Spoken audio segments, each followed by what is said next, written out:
Hello everyone, आप लोग कैसे हैं। उम्मीद करते हैं ठीक ठाक ही होंगे।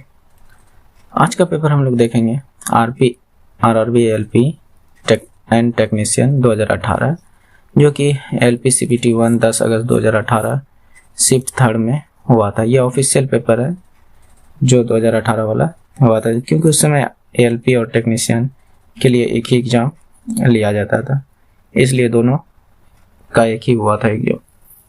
तो इसका पूरा सॉल्यूशन हम लोग देखेंगे।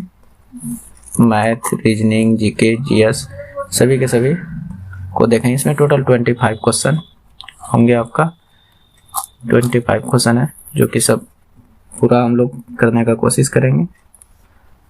और आप लोग बने रहिए, देखिए, आप लोग को मज़ा आने वाला है और कुछ सीखने भी मिलेंगे। चलिए वो स्टार्ट करते हैं। यह है आप लोगों का पेपर। चलिए स्टार्ट। तो यहाँ पर कुछ रीजनिंग वगैरह दिया हुआ है। यहाँ पर बोल रहा है, देखिए समझिए। शुरुआत में थोड़ा इजी क्वेश्चन होगा, फिर लास्ट में आपको ठीक ठाक क्वेश्चन देखने मिलेंगे। लास्ट में क्या भी 2-4 क्वेश्चन के बाद अच्छा क्वेश्चन देखने मिलेंगे। इसमें कह रहा है, यदि उपरोक्त में दिए गए शब्दों को शब्दकोश के क्रम के अनुसार व्यवस्थित किया जाए, तब अंतिम शब्द क्या होगा। अंतिम शब्द क्या होगा, नहीं लास्ट में कौन सा नंबर आएगा। इनमें 400 दिया है, 4 को दिया है। इन चारों में से लास्ट में से कौन सा नंबर आएगा। इनको चलिए करने का एक आसान तरीका हम लोग बताते हैं कि कैसे इसको आसानी से कर सकते हैं। हालांकि इस क्वेश्चन में है कुछ नहीं। यहाँ पर देखिए एम ए बी सभी में है, तो इन तीनों को हटा दीजिए। ओके, बचा क्या, ई। यहाँ ई है, यहाँ एल है, यहाँ यू है, यहाँ ई है। तो इन सब में पहले क्या आएगा, एल आएगा या यू आएगा या ई आएगा। तो इन सब में पहले ई आएगा। तो ई तो 2 गो में है, ई 2 गो में है। चलिए तब ई इसमें भी है, इसमें भी। इसका ई को छोड़ते हैं और एल को पकड़ते हैं, क्योंकि ये दोनों लास्ट में आने वाले हैं। क्योंकि इसमें यू है, यू चौथा नंबर पर जाएगा, और यहाँ पर एल है तो ये तीसरा नंबर पर जाएगा, क्योंकि यू से पहले एल आता है। अब इन दोनों में पहला डिसाइड होगा कि पहले पे कौन आता है। लेकिन हमें पूछा था लास्ट में अंतिम शब्द कौन सा होगा। इन दोनों में पहले कोई सा भी आए, हमको उससे मतलब नहीं है।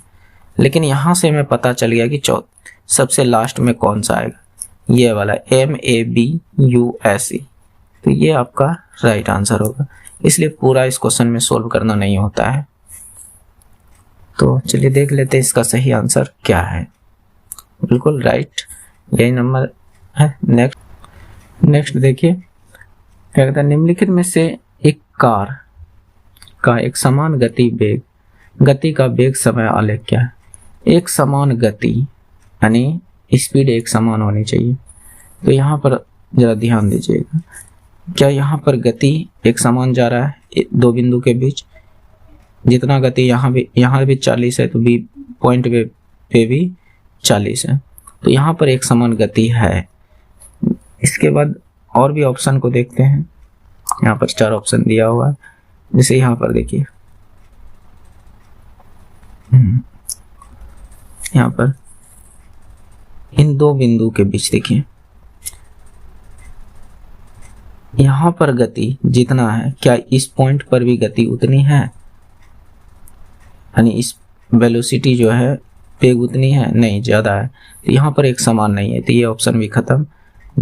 और रहा ऑप्शन सी, तो इसमें भी देखिए चेंज हो रहा है, वक्र हो रहा है, तो ये भी तो नहीं हो सकता है।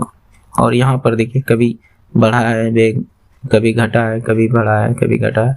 तो ये ऑप्शन नहीं, एक समान हमें एक ही ऑप्शन में दिख रहा है, जो कि ऑप्शन नंबर ए है। तो ये क्वेश्चन इजी ही था, बट पता नहीं क्यों इतना लोग गलत मारे। नेक्स्ट देखते हैं। थोड़ा सा, पृथ्वी के चारों ओर चंद्रमा द्वारा एक पूर्ण चक्कर में किया गया कार्य बराबर है। कहता है पृथ्वी के चारों ओर, ये मान लीजिए पृथ्वी है, इसके चारों ओर चंद्रमा घूम गया। तो क्या गया कार्य पूछ रहा है, क्या गया कार्य बराबर क्या होता है, F इंटू एस। मान लीजिए कि इसका जो भी होगा द्रव्यमान कुछ होगा, F बराबर mg कह सकते हैं यहाँ पर, और S यहाँ पर क्या है, S मतलब विस्थापन क्या हुआ, यहाँ से चल कर एक चक्कर पूरा कर ले तो विस्थापन 0 हो गया। विस्थापन क्या हो गया, 0, S 0 हो गया। तो कहने का मतलब जैसे ही S 0 हुआ तो कार्य भी तो 0 हो गया, है कि नहीं। तो इसलिए इसका ऑप्शन नंबर 1 सही हो जाएगा। नेक्स्ट, इसको मिटा दे। थोड़ा सा हो सकता है कि वॉइस में प्रॉब्लम है, क्योंकि हमारे पास उतनी अच्छी माइक अभी है ही नहीं, इसलिए थोड़ा वॉइस में प्रॉब्लम आ सकती है। लेकिन बट जो है थोड़ा कोऑपरेट कीजिएगा और हो सके समझने का कोशिश कीजिएगा। कहता है पौधों में कार्बोहाइड्रेट जिसका तुरंत उपयोग नहीं किया जाता है उन्हें किस रूप में संग्रहित किया जाता है। तो उन्हें संग्रहित जो किया जाता है वह स्टार्च के रूप में किया जाता है। किस रूप में, स्टार्च के रूप में उसे संग्रहित किया जाता है। हालांकि भोजन जो बनाता है पौधा वो कार्बोहाइड्रेट के रूप में बनाता है, लेकिन संग्रहित करता है स्टार्च के रूप में। तो ये क्वेश्चन इंपॉर्टेंट था और पूछा गया है इस बार भी, एनटीपीसी और ग्रुप डी में भी ये क्वेश्चन बहुत ज्यादा पूछा गया था। नेक्स्ट देखते हैं। देखिए यहाँ पर क्या कह रहा है, निम्नलिखित में से कौन सा त्रय डोबरेनर त्रय का प्रतिनिधित्व करता है। Sodium, strontium, barium. ये तो नहीं करता है, हम लोगों को शायद रटा हुआ ये वाला होना चाहिए, लिथियम, सोडियम और पोटेशियम। लिथियम, सोडियम और पोटेशियम, क्योंकि लिथियम का परमाणु संख्या आपका कितना हो गया, 2, और इसका परमाणु भार जो हो जाएगा 4, यानी लगभग डबल। पोटेशियम का 11, पोटेशियम का 11, सोडियम पोटेशियम, यानी पोटेशियम का कितना होता है हमारे में से, सोडियम के बाद 19 होता है लगभग, ये 19 हो जाता है, 19। और सोडियम का आपका परमाणु संख्या कितना, 11। तो 19 दूनी 38, परमाणु भार कितना हो जाएगा इसका, 38। सोडियम का 11, 11 दूनी 22। तो त्रिक नियम ये कहता है कि दोनों ओर की जो संख्या है, दोनों साइड वाला, इनका जो सम का आधा जो होगा वह बीच वाला के बराबर होगा। तो 4 और 38 कितना हो गया आपका, 42। 4 और 38 42, इसका आधा 21।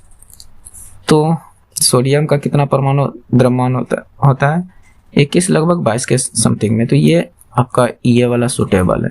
ये डोबरेनर का त्रिक नियम कहता है कि दोनों ओर के जो होते हैं उसका परमाणु द्रव्यमान का आधा होता है बीच वाला का।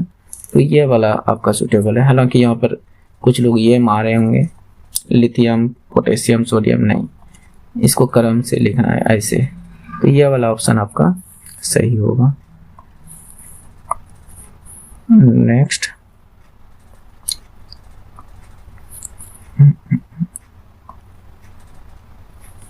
चलिए यहाँ पर देखिए क्या कहता है, दिए गए वेन आकृति के अनुसार क्रिकेट और फुटबॉल खेलने वाले परंतु कबड्डी नहीं खेलने वाले छात्रों की कुल संख्या कितनी है। तो यहाँ पर क्रिकेट और फुटबॉल खेलने वाला होना चाहिए। क्रिकेट यहाँ है, ये वर्ग, ये वाला घर क्रिकेट का और ये वाला घर फुटबॉल का, लेकिन कबड्डी वाला नहीं होना चाहिए, यानी इस घर वाले शामिल नहीं होना चाहिए। तो यहाँ पर ये भी हमें दिख रहा है जो कि फुटबॉल और क्रिकेट में है। हालांकि एस लेते हैं तो ये इसमें तीनों में आ जाता है, तीनों में नहीं लेना है, सिर्फ क्रिकेट और फुटबॉल में लेना है। तो इसका ऑप्शन जो है बी राइट हो जाएगा। ओके, नेक्स्ट, कोशिश करेंगे थोड़ा फास्ट करने का। अगर आपको लगता है कि स्लो है तो आप स्पीड बढ़ा लीजिएगा, जिससे आपको भी आसानी हो जाएगा। अगर लगता है कि फास्ट है तो आप स्लो कर सकते हैं, वो आप पर डिपेंड करता है। 3 वर्ष पहले पूजिता की आयु का 1/3 भाग अब से 2 वर्ष बाद उसकी आयु के आधे का योग 20 वर्ष है, तो उसकी आयु कितनी है? मान लीजिए उसकी आयु, पूजिता की आयु जो है, पूजिता की आयु x मान लेते हैं। अब देखते हैं क्या करते हैं। 3 वर्ष पहले, तो 3 वर्ष पहले क्या होगा? x - 3 पूजिता की आयु और उसकी 1/3 भाग, उसकी 1/3 भाग। और अब 2 वर्ष बाद, 2 वर्ष बाद क्या होगा? x + 2 और बाद उसकी आयु का आधा, यानी इसकी आधा का योग 20 वर्ष है। तो अब उसकी आयु कितनी, यानी वर्तमान आयु पूछ रही है कितनी है। ओके, तो यहाँ से इसको आप कह सकते हैं x - 3/3 प्लस x + 2/2 बराबर 20। तो यहाँ से इसको हल कर लीजिएगा तो आपका आंसर आ जाएगा। चलिए मैं करने का कोशिश करता हूँ। तो एलसीएम क्या हो जाएगा? 6। तो जैसे इस 2 से इधर गुना हो जाएगा, गुना नहीं कीजिएगा, जैसे 3 से इस 6 को भाग दीजिएगा, 2 आएगा तो और 2 यहाँ गुना हो जाएगा, तो 2x - 6, यानी यहाँ पर हमने 2 से गुना किया। भिन्न का तो जोड़ जानते ही होंगे आप लोग। फिर प्लस है तो प्लस दिए, फिर यहाँ से 2 से भाग दीजिएगा 3, तो इस पूरे में 3 से गुना हो जाएगा, है कि नहीं? इस पूरे में 3 से गुना हो जाएगा, तो 3x प्लस का 6 बराबर 20। तो यहाँ से और देखिएगा थोड़ा, तो ये हो जाएगा 2x, यहाँ 2x और यहाँ 3x, तो टोटल 5x। यहाँ 6 प्लस माइनस में और यहाँ प्लस में, तो ये 6 तो कट गया, बराबर इधर 6 से ये गुना हो जाएगा तो 120। तो x बराबर कितना आ जाएगा? 120/5। इसको हल कीजिएगा तो 24, ये 24 वर्ष x हमने माना है उसकी वर्तमान आयु, तो 24 वर्ष आ गया। तो इस तरह से इसको हल कर सकते थे। कुछ क्वेश्चन में शॉर्टकट आप नहीं लगा सकते हैं, हालांकि इन सब क्वेश्चन में रेशियो सब में जो है शॉर्टकट लगता है, लेकिन हर एक क्वेश्चन में लगाने के चक्कर में गलत भी हो सकता है, इसलिए थोड़ा ध्यान रखिएगा। नेक्स्ट देखते हैं।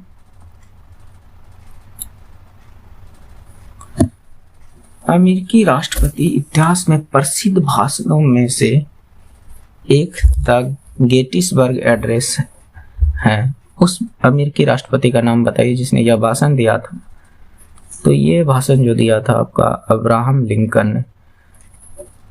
देखिए ये सब क्वेश्चन भूलने वाला है दोस्तों, इसलिए बेटर रहेगा थोड़ा एक आध बार पढ़ के याद कर लीजिए, वही ठीक रहेगा। हालांकि इस पे क्या चर्चा किया जाए, ये तो बहुत पुराना क्वेश्चन हो गया, 2017 का करंट अफेयर है। हालांकि कह रहा है नवंबर 2017 में टेस्ट क्रिकेट में सबसे तेज 300 विकेट हासिल करने के मामले में रविंद्र अश्विन दुनिया के पहले खिलाड़ी बन गए। अश्विन ने किसका रिकॉर्ड तोड़ा था? तो ये शायद डेनिस लिली का तोड़ा था, बिल्कुल। नेक्स्ट चलिए, ये है साइंस का क्वेश्चन। इसको थोड़ा सा मैं पेन पतला कर देता हूँ।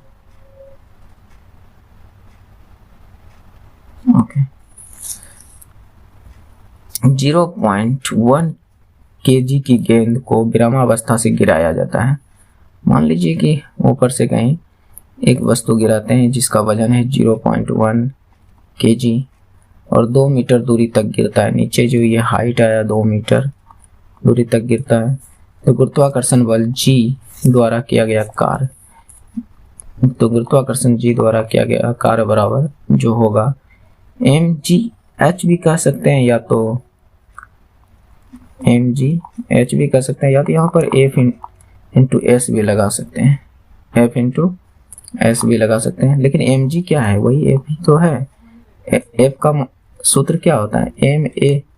ma होता है कि नहीं? लेकिन a यहाँ त्वरण है, यहाँ पे G गुरुत्वीय त्वरण है, क्योंकि गुरुत्वाकर्षण बल के बारे में चर्चा किया। तो यहाँ पर ये फार्मूला लगा दीजिए तो आपका बेटर रहेगा। 0.1, G का मान 9.8 और H का मान 2।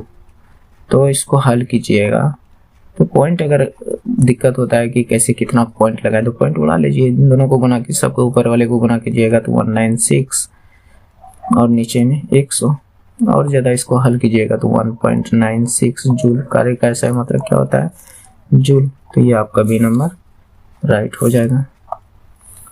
नेक्स्ट देखिए, ये सब प्रश्न है कि आपको नंबर देगा, क्योंकि बहुत सारे स्टूडेंट नहीं कर पाते हैं। देखिए ये सब क्वेश्चन भी इजी है, लेकिन इस सब क्वेश्चन देखकर स्टूडेंट छोड़ देते हैं। लेकिन देखिए कितना प्रतिशत लोग मारे हैं, 91% लोग आंसर किए हैं, लेकिन रहता नहीं है इस सब क्वेश्चन में कुछ। जैसे यहाँ पर हमें पूछा क्या है, सबसे पहली बात ध्यान देना है कि इसमें पूछा क्या, हार्ड के लिए कोड क्या होगा। तो हार्ड हमें ढूंढनी है कि कहाँ कहाँ है। हार्ड यहाँ है, हार्ड यहाँ पर है, इन तीनों में नहीं है। तो यहाँ से ये सब में तो नहीं होगा, नहीं इसका जो कोड यूज किया है 8 9 6, इन तीनों में से कोड। तो इसका मतलब इसमें जो संख्या है वो तो नहीं हो सकता है आंसर। तो यानी इसमें 9 आया, 9 आंसर नहीं हो सकता है। मेरी बात को समझने का, एलिमिनेट करने का तरीके को समझना चाहिए आप लोगों को। तो यहाँ पर देखिए, अब रहा हार्ड, इन दोनों में है, इन दोनों में हार्ड है। इन दोनों में कोड क्या क्या है, ऐड द %z, उसके बाद Z65, यानी Z सिर्फ दोनों में है और दोनों में हार्ड भी है, दोनों में हार्ड भी है। तो इसका मतलब हार्ड का कोड जो यूज हुआ होगा वह Z हुआ होगा। बाकी बात ये दोनों, इन दोनों का यूज हुआ होगा और ये दोनों, इन दोनों का यूज हुआ होगा। तो इसका आंसर हो जाएगा Z। ये सब बेसिक क्वेश्चन है, ये सब क्वेश्चन गलत कीजिएगा तो आपको ही ज़्यादा नुकसान होगा, है कि नहीं। चलिए देखते हैं नेक्स्ट। 1 मीटर में कितने किलोमीटर होते हैं। बस 1 मीटर लिखा है, मीटर को आप किलोमीटर में चेंज करने के लिए क्या कीजिएगा, उसको 1000 से भाग दे दीजिए, ये किलोमीटर में चेंज हो जाएगा। क्योंकि 1 मीटर बराबर कितना होता है, नहीं 1 किलोमीटर बराबर 1000 मीटर होता है। मीटर को इधर लाइएगा तो 1/1000 मीटर हो जाएगा, होगा कि नहीं। तो ये 0.001 किलोमीटर हो जाएगा। ये सब इजी है, ये सब बच्चा वाला प्रश्न है कि नहीं। नेक्स्ट इसको मिटाते हैं। चलिए यहाँ पर देखिए, AB को इस प्रकार बढ़ाया गया है, जीवा AB को, ये जीवा AB है, इस प्रकार बढ़ाया गया है। D पर स्थित स्पर्श रेखा DE से मिले हैं, स्पर्श रेखा DE से मिला है, तो AB 5 है। चलिए यहाँ पर हम पुट करते हैं, AB 5 है, DE 6 है, DE 6 है। तो BD की लंबाई क्या होगी, BD की लंबाई क्या होगी। मान लेते हैं x होता है, x है, मान लेते हैं BD की लंबाई x है। तो इसको कैसे सॉल्व करें, तो यहाँ पर ED का स्क्वायर बराबर जो होता है BD गुना AD, ये फार्मूला होता है इन तीनों का रिलेशन। तो ED क्या है, 6 है, 6 का स्क्वायर बराबर BD कितना है, x हमने माना है, AD कितना है 5 प्लस यहाँ से यहाँ तक पूरे दूरी कितनी है 5 plus x, 5 plus x। Okay, बस अब यहाँ सोचने की ज़रूरत है। अगर हल करने लगेंगे तो द्विघात समीकरण निकल जाएगा। अगर थोड़ा सा दिमाग लगाएंगे, कॉमन सेंस लगाएंगे तो आसानी से आंसर आ जाएगा। जैसे देखिए 6 का स्क्वायर कितना 36, यहाँ पर क्या है x इंटू 5 प्लस x। 36 को क्या हम तोड़ सकते हैं, 9 गुना 4 में तोड़ सकते हैं कि नहीं। तो अगर हम x को 4 मान लें तो यहाँ पर अगर 4 हम पुट करेंगे, 5 4 9 बन जाएगा कि नहीं, 9 बन जाएगा। और 9 चौके 36, 9 चौके 36, दोनों साइड इक्वल हो गए। इसका मतलब x का मान हमने क्या रखा, 4 रखा। तो इसका यहाँ ये जो होगा ये 4 होगा, जो ऑप्शन नंबर देखिए कितना में है, ऑप्शन नंबर C में है।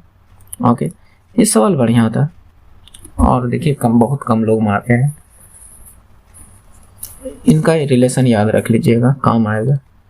नेक्स्ट चलिए कोशिश करेंगे कि जल्दी खींचें, क्योंकि 75 क्वेश्चन है। हालांकि कितनों जल्दी खींचेंगे तो 1.5 घंटा से तो प्लस बनेगा। दोस्त, निम्नलिखित में से किस भिन्न से खत्म होने वाला दशमलव प्राप्त होगा, यानी शांत दशमलव प्राप्त होगा। शांत दशमलव तो देखते हैं इसको कटाइएगा तो 1/3, इसको कटाइएगा 1/4, इसको कटाइएगा 1/12, इसको कटाइएगा तो 1/6। तो नीचे में हमने कहा था कि विषम संख्या नहीं आनी चाहिए, जैसे 3 हो गया, विषम संख्या का अभाज्य संख्या नहीं आनी चाहिए। 3 हो गया, 7 हो गया, 3, 7, 11, 13, ये सब संख्या नहीं आनी चाहिए। तो यहाँ पर 3 आ गया है, तो ये नीचे में 3 आ गया, तो ये शांत नहीं हो सकता, ये अशांत है। इसमें 4 है, ये शांत हो सकता है, बिल्कुल होगा जी। इसका मान कितना 0.25 है कि नहीं। तो ये कहीं ना कहीं ये 10 शांत हो गया है, आगे नहीं जा रहा है, आवर्ती दशमलव नहीं है। 1/12, 1/12 कहने का मतलब इस 12 को हम 4 गुना 3 तो लिख सकते हैं। नीचे में 3 जैसे आया तो हम समझ गए ये क्या है, अशांत है। ये क्या है, अशांत। नीचे में यहाँ भी एक 3 आ जाएगा, क्योंकि 2 गुना 3, यहाँ पर 3 आया तो ये भी अशांत है। तो ऑप्शन नंबर बी जो है वो आपका राइट है कि नहीं। नेक्स्ट देखते हैं। देखिए दोस्त, इस सेट को हम नहीं मारते हैं, क्योंकि इसमें मेरा ज़्यादा टाइम मारेंगे, फिर हम इसको पढ़ेंगे, फिर आप लोगों के वजह से बहुत ज़्यादा टाइम खींच जाता है। इसलिए हम एक आध क्वेश्चन अटेम्प्ट करके सबमिट कर देते हैं, ताकि वहाँ समय थोड़ा बच जाए, क्योंकि समय की बहुत पाबंद है दोस्त। संबंधित जोड़े के लिए लुप्त शब्द ज्ञात कीजिए। यहाँ पर क्या है, मार्ग, यानी मार्ग मतलब रोड। रोड पर क्या चलती है, गाड़ी। तो समुद्र में क्या चलेगा दोस्त, मछली नहीं। यहाँ वाहन की बात हो रही है, गाड़ी क्या है, वाहन। तो जल, नदी ये सब नहीं होगा, जहाज होगा। क्या होगा, जहाज। ये कॉमन सेंस लगाने की बात है। और कुछ लोग कहेंगे कि अगर आप इस सेट को मारते तो कितना आता, तो जितना भी आता कटअप से पार आता। कटअप से हमेशा जनरल कटअप से पार आएगा इन सब सेट में, क्योंकि हमने कई सेटों में दिखाया है आप लोगों को मार के कि देखिए सिंगल अटेम्प्ट में, फर्स्ट अटेम्प्ट में कितना हमने नंबर लाया है। और जहाँ तक रहा हमारी एग्ज़ाम निकालने की बात, तो हमने कई एग्ज़ाम निकाल लिए हैं। NTPC का CBT 1 CBT 2 दोनों क्लियर किया है। फिर आपका ग्रुप डी हो गया, ग्रुप डी का भी एग्ज़ाम हमने क्लियर किया है। तो ये सवाल तो हमसे नहीं होना चाहिए कि आपने कोई एग्ज़ाम निकाला है कि नहीं। मैंने निकाला है दोस्त। अगर आप लोग को चाहिए तो मैं एडमिट कार्ड भी दे दूंगा आप लोगों को, उसमें रजिस्ट्रेशन नंबर, रोल नंबर सब रहता है, आप लोग लोड करके देख लीजिएगा। इसलिए ये सवाल नहीं होना चाहिए दोस्त, क्योंकि हम बहुत सारे यूट्यूबर को देखते हैं जिसने कुछ नहीं किया है वो भी पढ़ाते हैं अच्छे, तो हमने तो कुछ ना कुछ किया है। रसोई घर में ग्रेनाइट का रंग क्या है, ग्रेनाइट का रंग क्या है। रसोई घर का ग्रेनाइट का रंग पूछ रहा है, क्या होगा। ग्रेनाइट का रंग दीवार के रंग के समान है, तो हमें दीवार की ही रंग नहीं पता है, तो हम ग्रेनाइट के रंग का क्या बता पाएंगे, नहीं बता पाएंगे। ग्रेनाइट का रंग बहुत चटकीला है। चटकीला कौन से कलर में चटकीला, चटकीला तो लाल चटकीला होता है, आप ग्रीन चटकीला भी कह सकते हैं, हरा चटकीला। तो ये तो कोई रंग की यहाँ से भी पता नहीं चलता, तो ना तो इसमें 1 होगा ना ही 2 होगा। चलिए देखते हैं नेक्स्ट।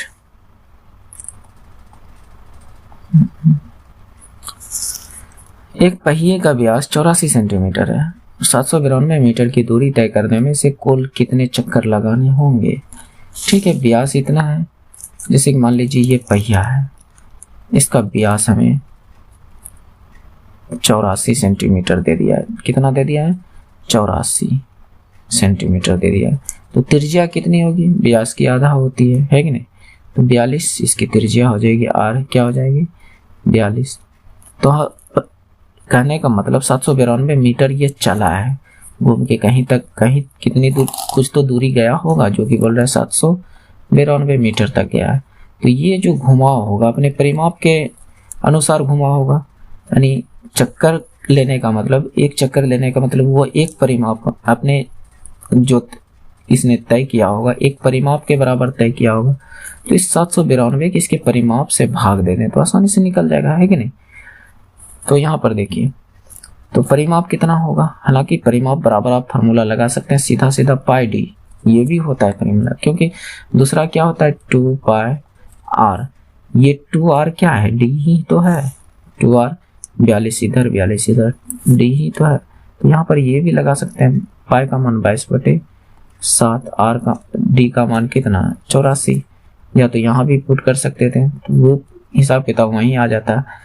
तो पूछ रहा है कितने चक्कर, यानी चक्कर की संख्या जो पूछ रहा है, तो कुल दूरी अपॉन एक चक्कर की दूरी, एक चक्कर की दूरी कितना है 22 गुना 84, या तो इसको कटा दीजिए, 12 7 84 यानी 22 गुना 12, लेकिन थोड़ा सा ये सेंटीमीटर में है, किस में है सेंटीमीटर में, और ये मीटर में है, तो इसको मीटर में बदल दीजिए, इसको सेंटीमीटर में बदल दीजिए, सेंटीमीटर में बदलिएगा तो 100 से गुना करना होगा, तो ये सेंटीमीटर में बदल गया, है कि नहीं।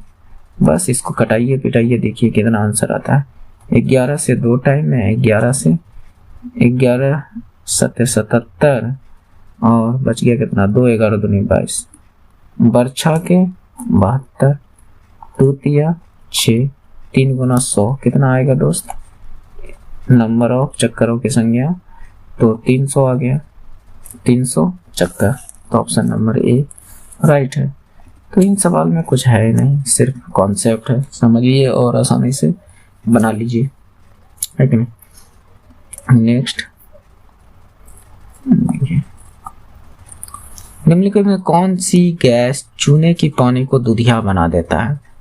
ये क्वेश्चन तो इस बार का ग्रुप डी का जो है ना फेमस क्वेश्चन हो गया था,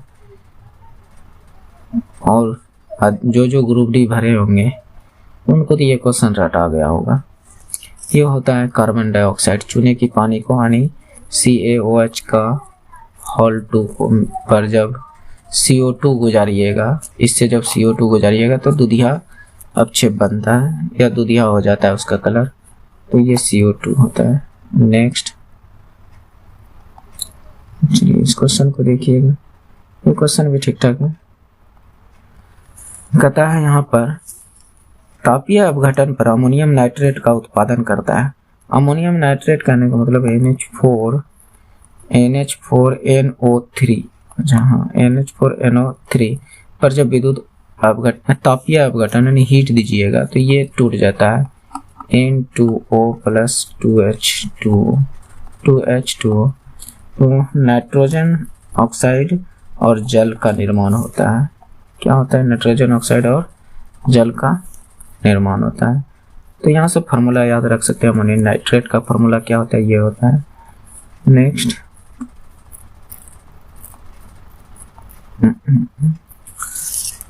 1962 ईस्वी में स्थापित डॉक्टर BC राय पुरस्कार मुख्य रूप से किस क्षेत्र में दिया जाता है। तो ये आपका चिकित्सा के क्षेत्र में दिया जाता है। ये सब क्वेश्चन कहीं ना कहीं आप लोगों का पढ़ा होगा, पहले ध्यान से उतर गया होगा या तो किसी को होगा। नेक्स्ट देखिए, भार एक बल भी है, ठीक है, भार एक बल भी है, कथन ने कहा रहा है। तो निष्कर्ष क्या, भार की इकाई न्यूटन होगी, अगर भार बल है तो न्यूटन आसानी से होगा, है कि नहीं। भार क्या होता है, भार का सूत्र जो होता है mg, द्रव्यमान गुना त्वरण, ये भार है, और बल का सूत्र क्या होता है ma। ये भी एक त्वरण है, ये भी त्वरण है, गुरुत्वीय त्वरण है, तो दोनों का SI यूनिट जो होता है सेम होता है न्यूटन ही होता है कि नहीं। तो ये बात तो सही है। भार की इकाई किलोग्राम नहीं होती है, तो सिर्फ इसका एक नंबर जो निष्कर्ष है वो सही है, तो केवल निष्कर्ष एक अनुसरण करता है। नेक्स्ट,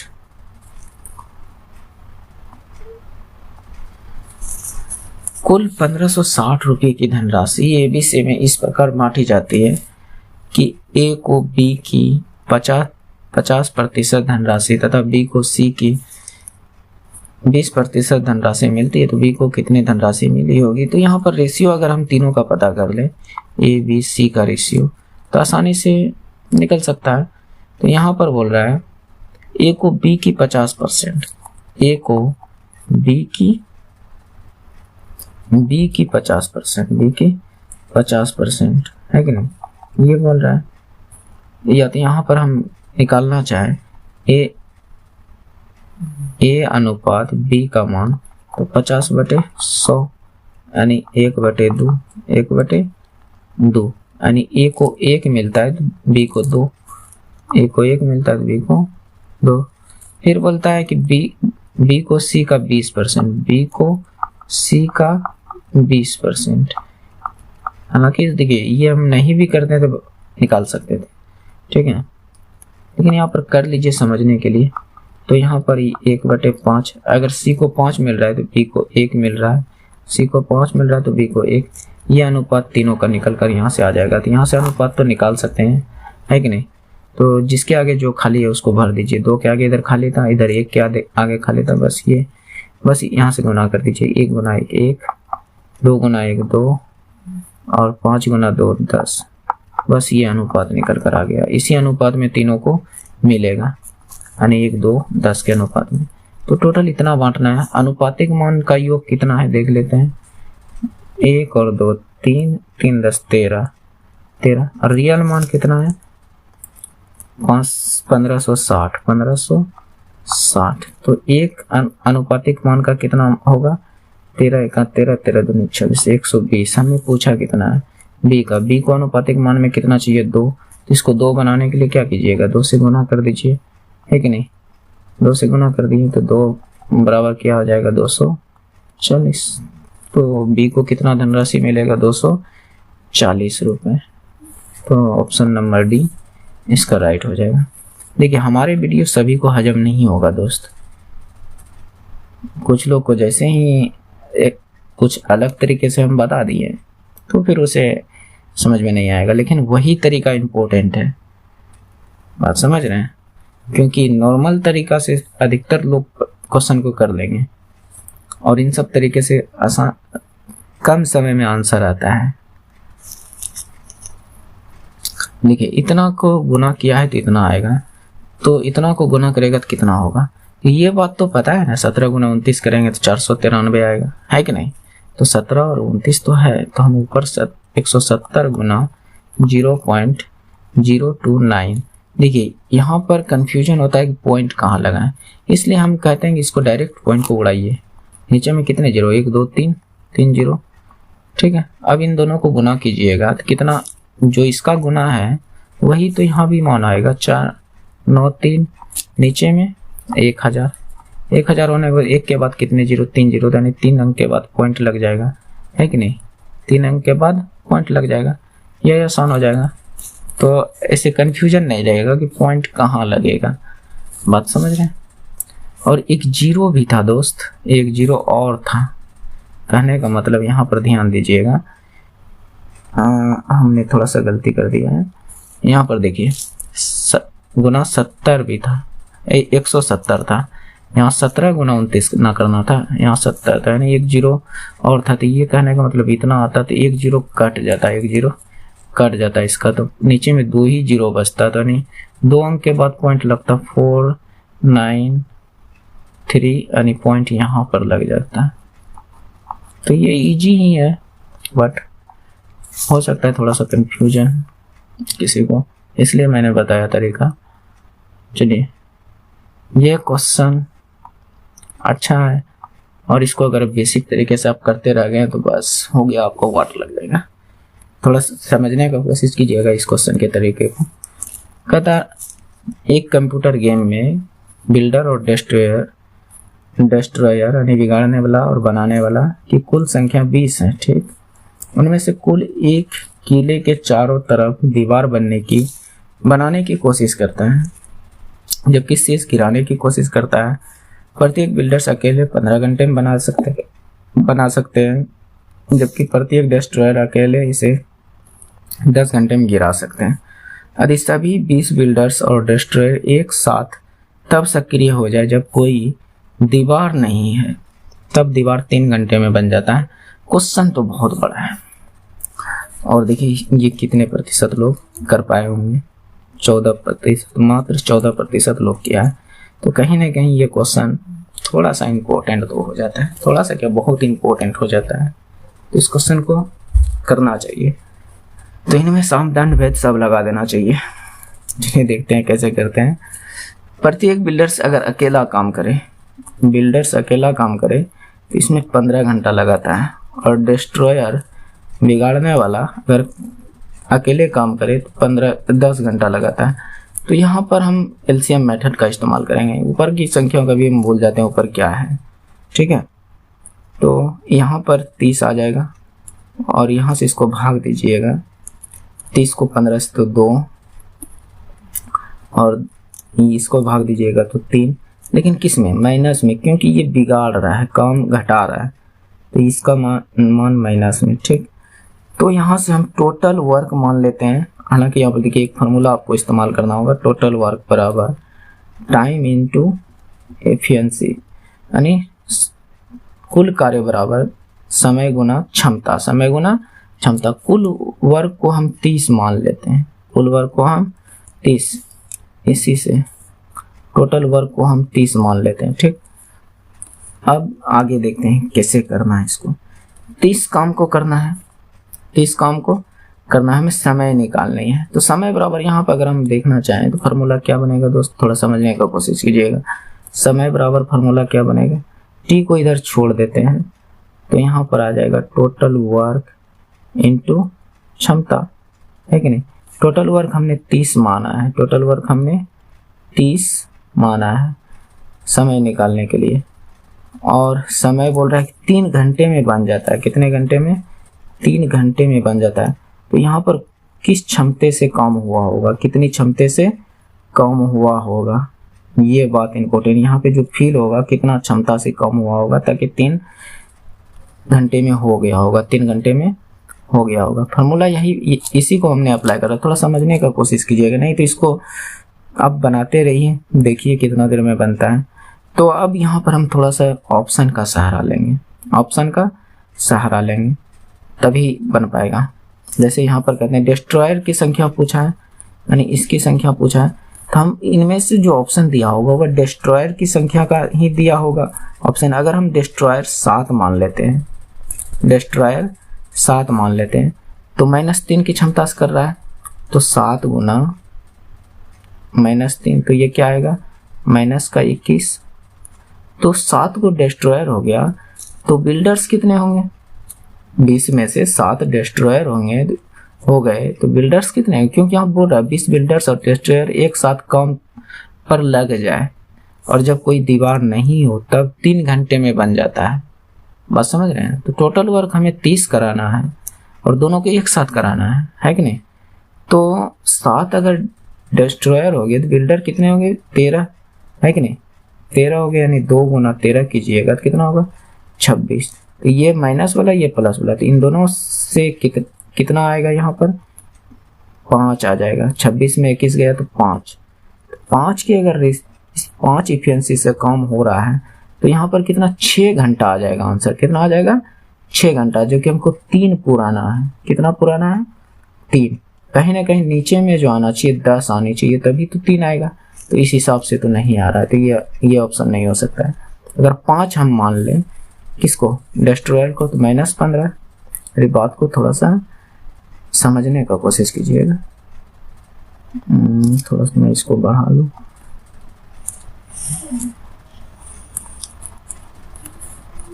चलिए यहाँ पर बढ़ा। अगर हम इसको 5 मान लेते हैं डिस्ट्रॉयर को, तो -3 गुना 5 कितना आ गया? 15। और तो 5 डिस्ट्रॉयर हो गए, तो बिल्डर्स कितने होंगे? 15, यानी 2 गुने 15, 2 गुने 15, 15 गुने 30। तो 30 में 15 घटाइएगा तो 15 आ गया। तो यहाँ पर हमें 10 लाना होगा। क्या लाना होगा? 10। 30 में आप 15 घटाइएगा तो 15 आ जाता है। 15 से भाग दीजिएगा तो यहाँ पर कितना आ जाएगा? 2 आ जाएगा। 2 घंटा आ जाएगा, जो कि हमें 3 घंटा में ही काम करवाना है।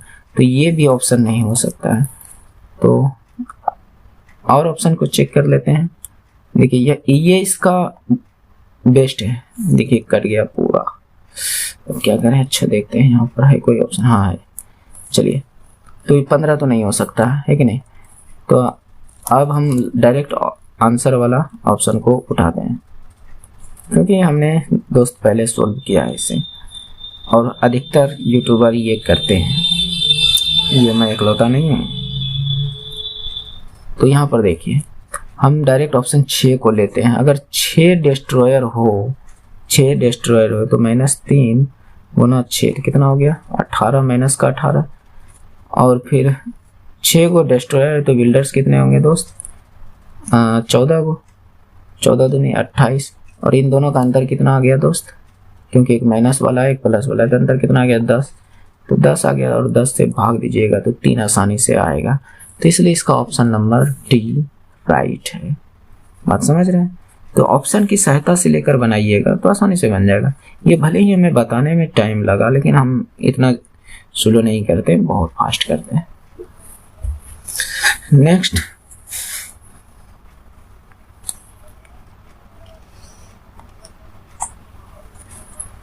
एक अपने घर से पश्चिम दिशा की ओर सम्मुख होकर निकलता है और 100 किलोमीटर गाड़ी चलाता है, फिर दाएं मुड़ता है और 100 किलोमीटर गाड़ी चलाता है। चलिए एक्स कहीं यहाँ पर है, ये पश्चिम की ओर जा रहा है, पश्चिम की ओर जा रहा है और 100 किलोमीटर गया, ठीक है। फिर दाएं मुड़ता है, दाएं मुड़ने का मतलब क्लॉकवाइज घूमना, ऐसे जा रहा था और दाएं मुड़ गया और फिर 100 किलोमीटर चला, फिर 100 किलोमीटर चला। उसके बाद वो बाएं मुड़ता है, बाएं मुड़ने का मतलब एंटी क्लॉकवाइज, बाएं मुड़ने का मतलब एंटी क्लॉकवाइज, फिर इधर से इधर मुड़ गया तो और 50 मीटर चला, 50 मीटर चला। तो उसके प्रारंभिक बिंदु से एक सब किस दिशा के सम्मुख, यानी एक सब यहाँ पहुँच गया, पहले यहाँ था, यानी ये स्टार्टिंग पॉइंट पर था, इनिशियल पॉइंट पर था, स्टार्टिंग पॉइंट पर मान लेते हैं यहाँ पर था। तो इस हिसाब से अगर मानिएगा तो इसे हम दिशा निर्देश कर लेते हैं। तो ये उत्तर होता है, ये आपका दक्षिण, ये आपका पूरब, ये आपका पश्चिम। तो ये किधर दिख रहा है, यहाँ से इधर दिख रहा है, यानी उत्तर पश्चिम के दिशा में दिख रहा है, उत्तर पश्चिम के बीच में दिख रहा है कि नहीं, उत्तर पश्चिम के बीच में दिख रहा है। तो ये आपका उत्तर पश्चिम आंसर हो जाएगा। इजी है, इस तरीके से कीजिए, आसानी से बनेगा, अन्यथा आपकी मर्जी, आप कौन सा तरीका को अपनाते हैं। तो देखिए ये वर्गमूल है, वर्गमूल ज्ञात कीजिए, इतना का वर्गमूल ज्ञात कीजिए। इसमें थोड़ा सा स्मार्ट तरीका लगाइएगा तो मुश्किल से 10 सेकेंड में आंसर आ जाएगा। जैसे हम कहते हैं कि यहाँ पर 272 है, अगर हम 16 का स्क्वायर करें, सिर्फ 16 का 2 अंक का, तो कितना आएगा 256। सिर्फ 17 का स्क्वायर करें तो कितना आएगा 279, है कि नहीं, 289। 17 15 का स्क्वायर करें 225, 14 का स्क्वायर करें 196, 196 आ रहा है, जो कि यहाँ बहुत ज़्यादा है, इससे ये नहीं हो सकता है। यहाँ पर 225 आ रहा है, और 225 से भी ज़्यादा है, ये भी नहीं हो सकता। यहाँ 289, ये तो ज़्यादा हो गया, यहाँ पर 72 ही है, 72 ही है, तो ये भी नहीं हो सकता। बचा एक ही ऑप्शन, ये 256, ये इसके आसपास ही है, तो ये आ जाएगा, आसानी से ये आ जाएगा। हालांकि आप पुराने तरीके से निकालिए तो आपका मर्जी है, हालांकि पुराने तरीके तो आप लोग जानते हैं होंगे, 27225, ये तरीका होता है पुराने वाला। जोड़ा लगाइए, फिर यहाँ से कटाइए, 1 1, यहाँ पर वही संख्या को लिखिए, तो यहाँ पर 1 1 2 इधर घट जाता है, फिर जोड़ा अंक ही उतरेगा, है कि नहीं। तो यहाँ पर कौन सी संख्या रखें, तो मेरी उम्मीद से 6 को रखना है, 6 से ही गुना कीजिए, वही 6 को यहाँ भी रखिए, 6 4 के 36, 6 दूनी 12, 3 15, तो यहाँ पर 12 में 6 गया 6 और 7, फिर 6 में 5 गया 1, ये कट गया, तो यहाँ पर 6 6 12 और 2 1 3 32, तो ये दोनों अब साथ में उतरेंगे। अब यहाँ पर 5 रख दीजिए, 5 25 25, तो वही 5 यहाँ भी रखना है, 25 25, 5 दूनी 10 2 12, 15 1 5 3 15 1 16, आसानी से कर गया, है कि नहीं। तो ये आपका ऑप्शन है, ये पुराना मेथड है, थोड़ा सा दिमाग लगाइएगा था, यहाँ से निकल जाएगा। हालांकि इसको इन ऑप्शन का भी स्क्वायर करके देख सकते हैं। तो कई तरीके से आप निकाल सकते हैं इसे, है कि नहीं। तो ये ऑप्शन नंबर ए राइट है।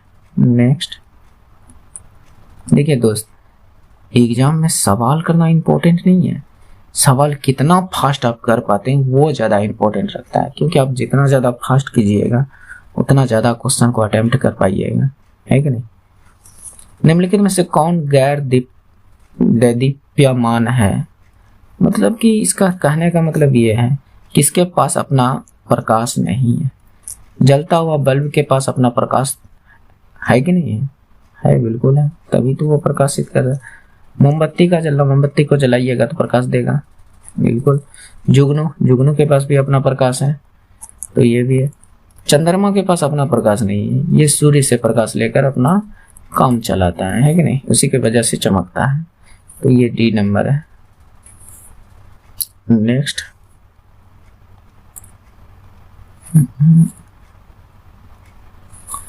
निम्नलिखित में से कौन आयनिक यौगिक का गुण नहीं है। आयनिक यौगिक का गुण कहने का मतलब यहाँ पर उसका क्या गुण नहीं है, निम्न गलनांक और क्वथनांक, या ठोस और कठोर, या उच्च गलनांक होता है या क्वथनांक उच्च होता है, या पानी में घुलनशील और पेट्रोल में अघुलनशील होता है। तो इसका आंसर सही हो जाएगा, निम्न गलनांक और निम्न क्वथनांक होता है उसका। हालांकि ठोस और कठोर होते हैं आयनिक यौगिक, जैसे NaCl, ये जो है ये ठोस भी होते हैं और कठोर भी होते हैं। इसका उच्च गलनांक और क्वथनांक भी है। यह पानी में घुल जाएगा लेकिन पेट्रोल में नमक नहीं घुलेगा, है कि नहीं। तो इसलिए इसका आंसर ऑप्शन नंबर ए हो जाएगा। सिर्फ आयनिक यौगिक NaCl ही नहीं है, और भी हो सकते हैं। चलिए नेक्स्ट,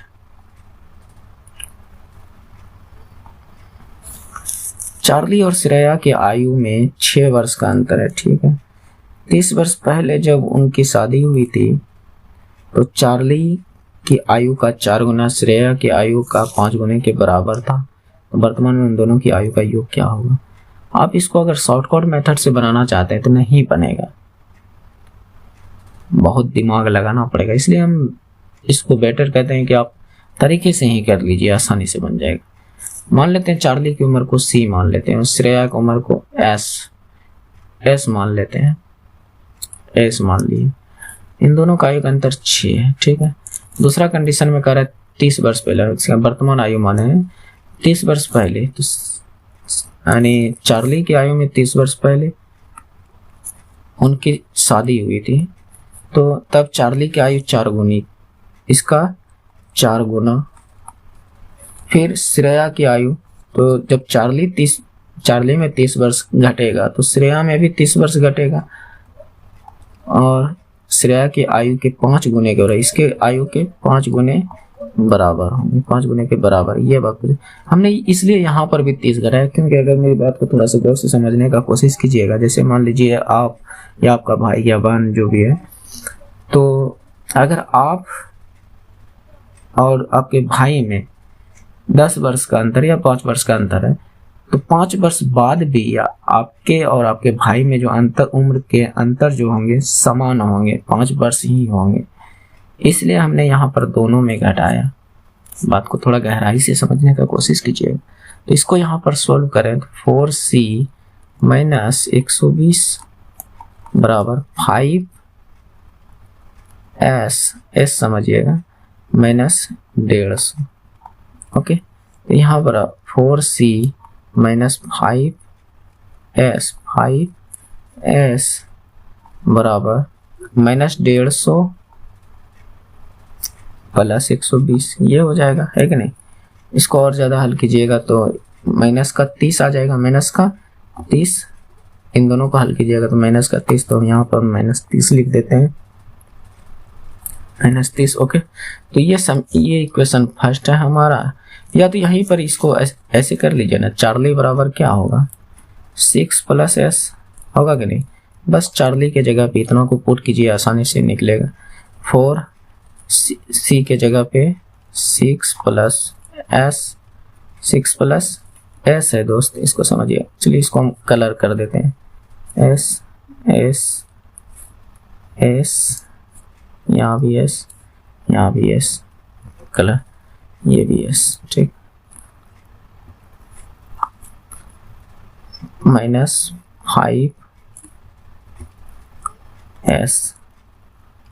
5s बराबर माइनस का 30। इसको हल कीजिए, 6 चौके 24 प्लस 4, अब लीजिए s को अभी हम चेंज करना होगा, s माइनस 5s,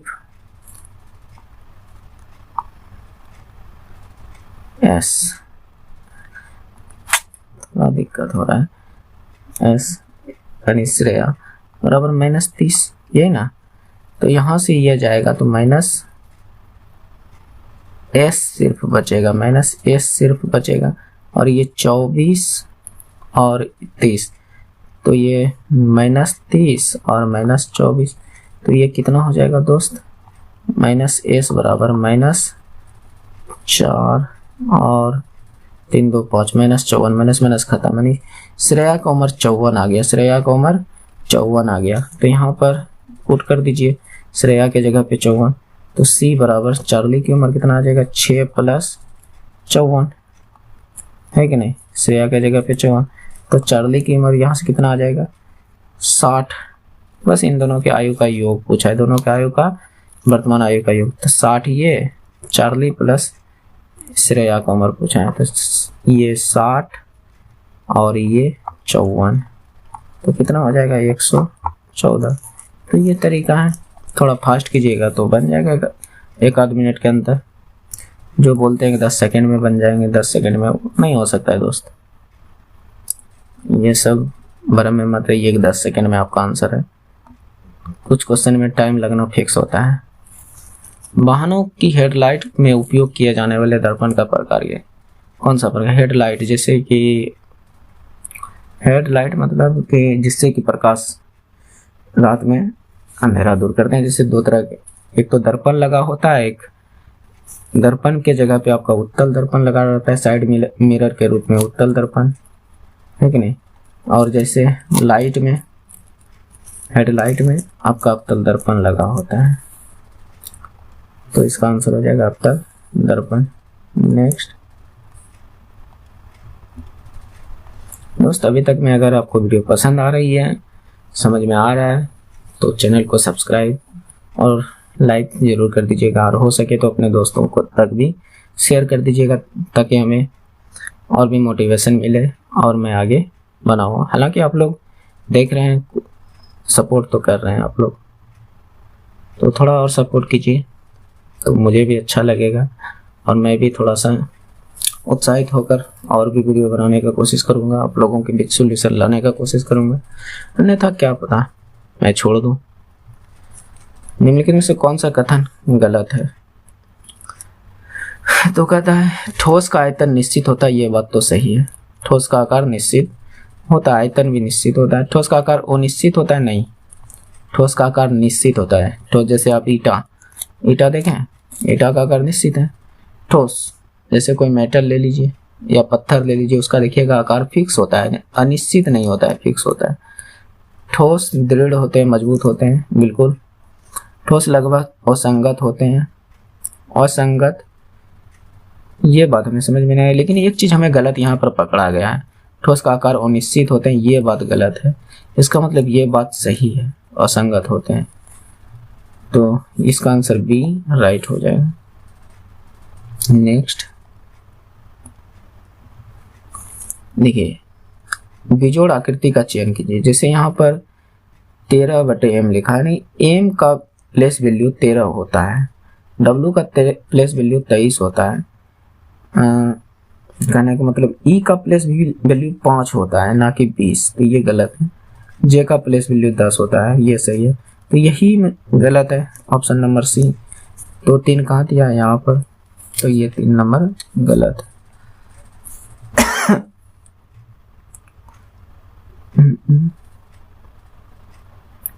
नेक्स्ट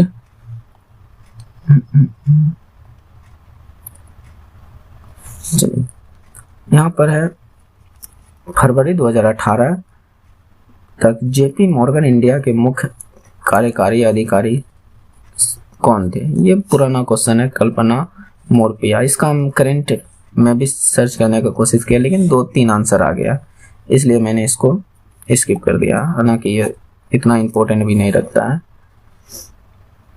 तो इसका आंसर हो जाएगा आपका ऑप्शन नंबर बी। आप लोग कोशिश कीजिएगा, देखिए आप लोग में क्या आंसर आता है, थोड़ा पढ़ लीजिएगा। चलिए इसको देखते हैं। निम्नलिखित में कौन सा तत्व का परमाणु द्रव्यमान सबसे कम है? तो कहने का मतलब जिसका परमाणु क्रमांक सबसे कम होगा वही उसी का द्रव्यमान भी कम होगा, है कि नहीं? जैसे यहाँ पर नाइट्रोजन का आपका लगभग क्या 7 होता होगा। Hydrogen, helium, lithium, beryllium, boron, carbon, nitrogen, हाँ 7 होता है।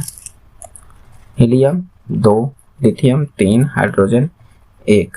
तो सबसे परमाणु द्रव्यमान सबसे क्रमांक किसका कम है? हाइड्रोजन का, तो इसका द्रव्यमान भी कम होगा दोस्त, क्योंकि इसका द्रव्यमान भी एक ही होता है। नेक्स्ट देखिए, हाइड्रोजन तरल रूप में, इस सिलेंडर में हाइड्रोजन है, ठीक है, एक सिलेंडर है उसमें हाइड्रोजन है, H2 है, तो हाइड्रोजन तरल रूप में होगी, हो सकती है। मान लीजिए इसमें हाइड्रोजन भर के उसकी बहुत ज़्यादा कंप्रेस्ड कर दें, बहुत ज़्यादा दबाव डाल दें, तो ये लिक्विड में चेंज हो जाएगा, तरल में, गैस को लिक्विड में बदल सकते हैं, बहुत ज़्यादा कंप्रेस्ड करके बदल सकते हैं। तो ये बात भी सही है। हाइड्रोजन गैस के रूप में होती है।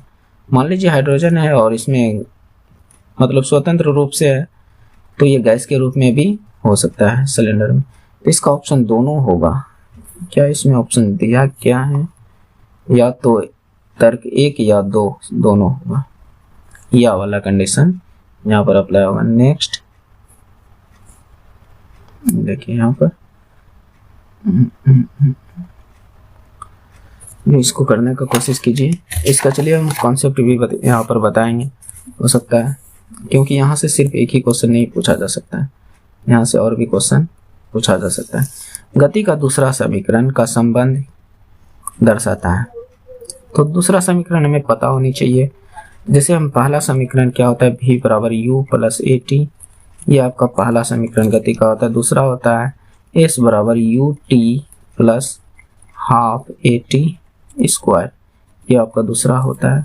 तीसरा समीकरण होता है v स्क्वायर बराबर u स्क्वायर प्लस 2as, ये तीसरा समीकरण होता है। और इन तीनों का संबंध पूछता है इस तरह से टर्म में। तो इसको कैसे हम लोग फाइंड करें? तो एक बात याद रखिएगा, त्वरण किसी में नहीं आता है, त्वरण किसी में भी नहीं दर्शाता है संबंध को। तो त्वरण को तीनों में है तो काट दीजिए। रहा अब इसमें बचा क्या, ये भी वेग, ये भी वेग, ये समय। तो इस पहला से बताएगा वेग और समय, याद रखिए। पहला से क्या बताएगा, वेग और समय, पहला समीकरण से। दूसरा समीकरण यहाँ पर देखिए, त्वरण तो लेना नहीं है, त्वरण लेना नहीं है। रहा यहाँ पर समय, वेग और विस्थापन। समय का एक बार हमने इस्तेमाल किया है, तो हालांकि यहाँ पर जो लेना है तो हमें यहाँ से जो यूज करना है स्थिति या कहीं कहीं दूरी लिख देता है, स्थिति और समय लेना, वेग नहीं लेना है, स्थिति और समय लेना है। दूसरा संबंध, दूसरा का संबंध क्या दर्शाता है, स्थिति और समय। तीसरा का जो संबंध है आपका जो दर्शाएगा स्थिति और, देखिए यहाँ पर क्या बचा, डिस्प्लेसमेंट यानी विस्थापन और वेग, विस्थापन और वेग। विस्थापन को स्थिति भी कहते हैं, स्थिति और यहाँ पर क्या, वेग। ये 3 संबंध दर्शाता है तीनों समीकरण से। तो ये समीकरण याद रख लीजिए, यहाँ पर स्थिति और वेग, ये तीनों संबंध याद रख ले। हमें पूछा कौन था, दूसरा। तो दूसरा में क्या है, स्थिति और समय, स्थिति और समय। ओके, तो यहाँ से स्थिति और समय हो जाएगा। नेक्स्ट देखिए,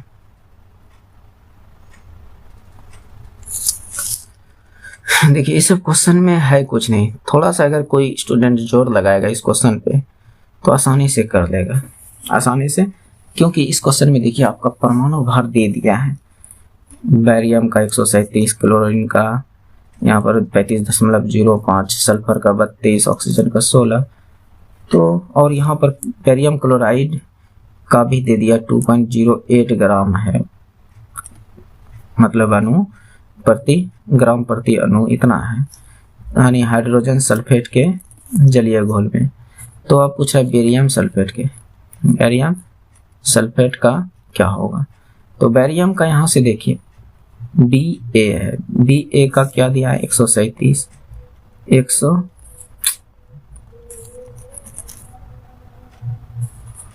137। सल्फर का क्या दिया है 32 + 32, और ऑक्सीजन का क्या दिया है 16, और 4 को यहाँ है तो 16 चौके 64। इन तीनों को ऐड कीजिए, देखिए कितना आता है 4 2 6 7 13, हाथरल 1 6 3 9 3 12 1 13, हाथरल 1 1 1 2 233। और इसका सबको लिखकर अगर ऐड कीजिएगा तो ये 208 है। तो इसको 0 कहने का मतलब यहाँ 100 से भाग दिया है, तो हम भी इसको 100 से भाग दे देते हैं, तो ये 2.33 ग्राम आ जाएगा। ओके, तो यहाँ से ये आंसर आ जाएगा। था तो कुछ नहीं, लेकिन थोड़ा सा दिमाग नहीं लड़ाया होगा स्टूडेंट, इसलिए हो सकता है कि नहीं आंसर आया हो। चलिए नेक्स्ट देखते हैं। बोले त्रिभुज ABC में AB 8 है, तो इसको बनाते हैं। ABC में AB 8 है, BC D पर समझिए, यानी BC पर D समद्विभाजित करने के लिए कौन A को अंदर से समद्विभाजित करता है। A को यहाँ लेते हैं BC और यहाँ D पर समद्विभाजित करता है। कौन A को समद्विभाजित करता है, ये कौन को समद्विभाजित कर दिया, ये रेखा। BD 6 है, BD 6 है, BC 7.5 है और AB 8 है। तो हमसे पूछा गया AC की लंबाई क्या हो, तो यहाँ पर ये कंडीशन लगाइए, वजह कॉमन आ गया, तो यहाँ पर लगाइए 8 बटे या तो AB बटे BD, यहाँ पर AC बटे DC, बस यहाँ पर पुट कर दीजिए। AB का मान 8, BD का मान 6, AC का मान हमें ज्ञात करनी है, AC का मान निकालनी है, DC का मान 7.5। तो यहाँ से पॉइंट उड़ाइएगा तो यहाँ 0, 15 चौका 15 25 4 दूनी, तो अब इसको हल कीजिएगा तो AC बराबर 5 दूनी 10, ये आ गया। तो आसानी से ये 10 सेंटीमीटर आ गया निकल कर। नेक्स्ट देखिए दोस्त, यहाँ पर हर एक चीज के तो कॉन्सेप्ट को हम नहीं समझा पाएंगे, है कि नहीं, तो इसलिए आप लोग थोड़ा सा कॉर्पोरेट, क्योंकि कॉन्सेप्ट समझाने में थोड़ा ज़्यादा टाइम लगता है दोस्त। दिए गए संबंधित जोड़ों के आरेखों के आधार पर लुप्त आकृति का चयन कीजिए। कहता है ये एप्पल या कुछ भी हो सकता है, तो इससे जूस बनाया है, तो ये ऊन से क्या बना होगा, ऊन किससे बना होगा, तो कहीं ना कहीं इसमें ऊन उत्पादित करने वाली चीजें होनी चाहिए। तो ऊन उत्पादित करने वाले यहाँ भेड़ दिख रहा है, भेड़ राइट है। ऊन किससे बनेगा, भेड़ से, क्योंकि फल से जूस बनाए तो ऊन जो बनेगा वो भेड़ से बनेगा, है कि नहीं। नेक्स्ट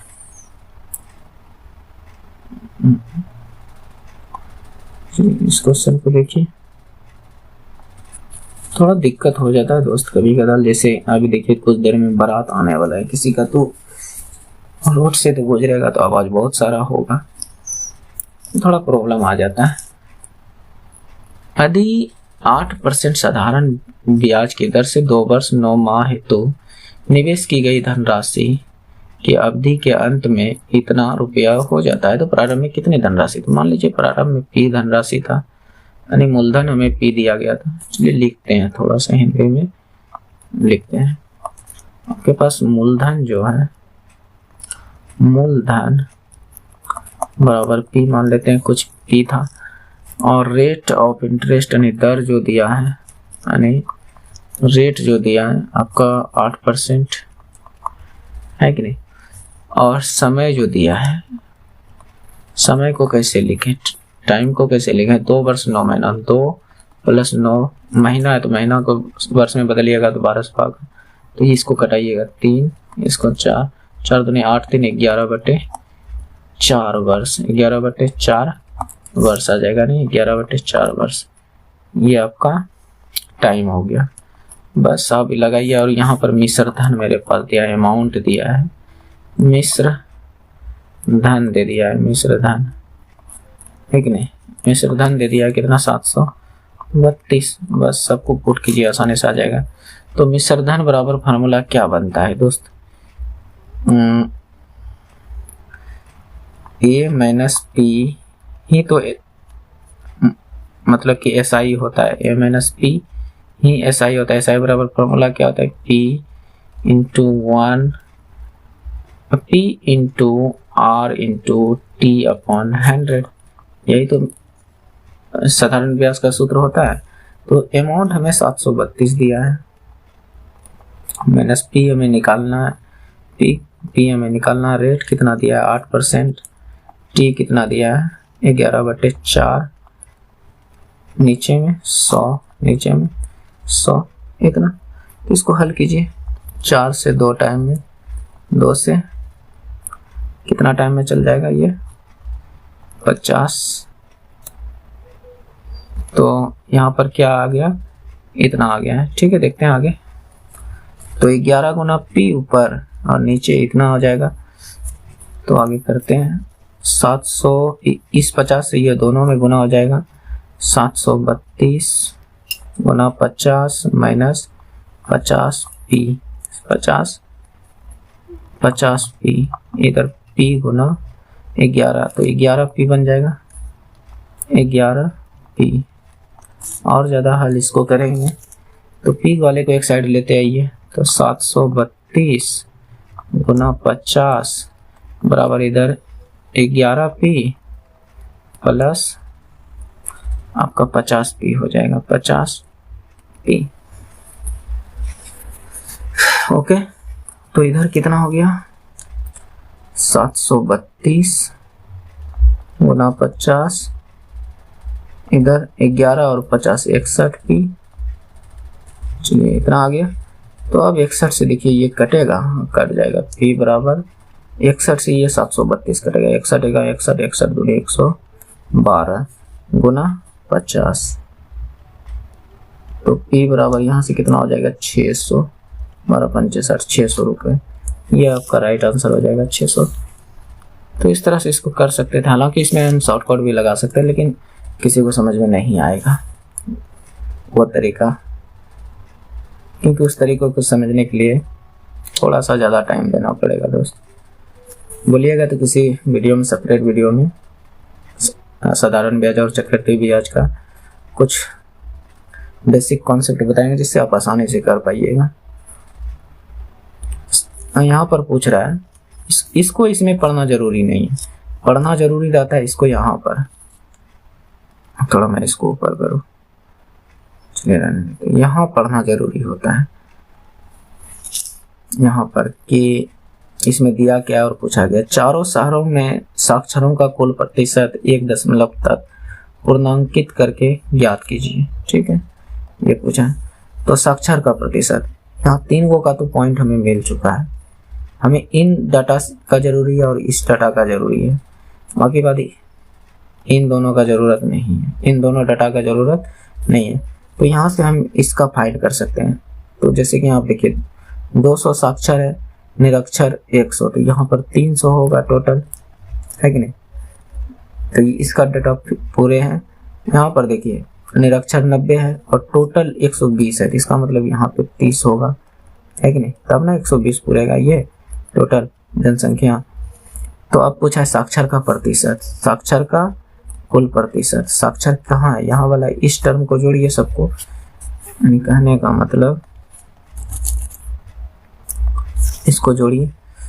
तो इस वाले को 150 प्लस 200 प्लस 50 प्लस 30, तो यहाँ से 100 200 300 और 50 50 100 400 430 आ गया ऊपर। अच्छा नीचे का देख लेते, 3 2 500, 1 600 1 700 770 आ जाता है नीचे।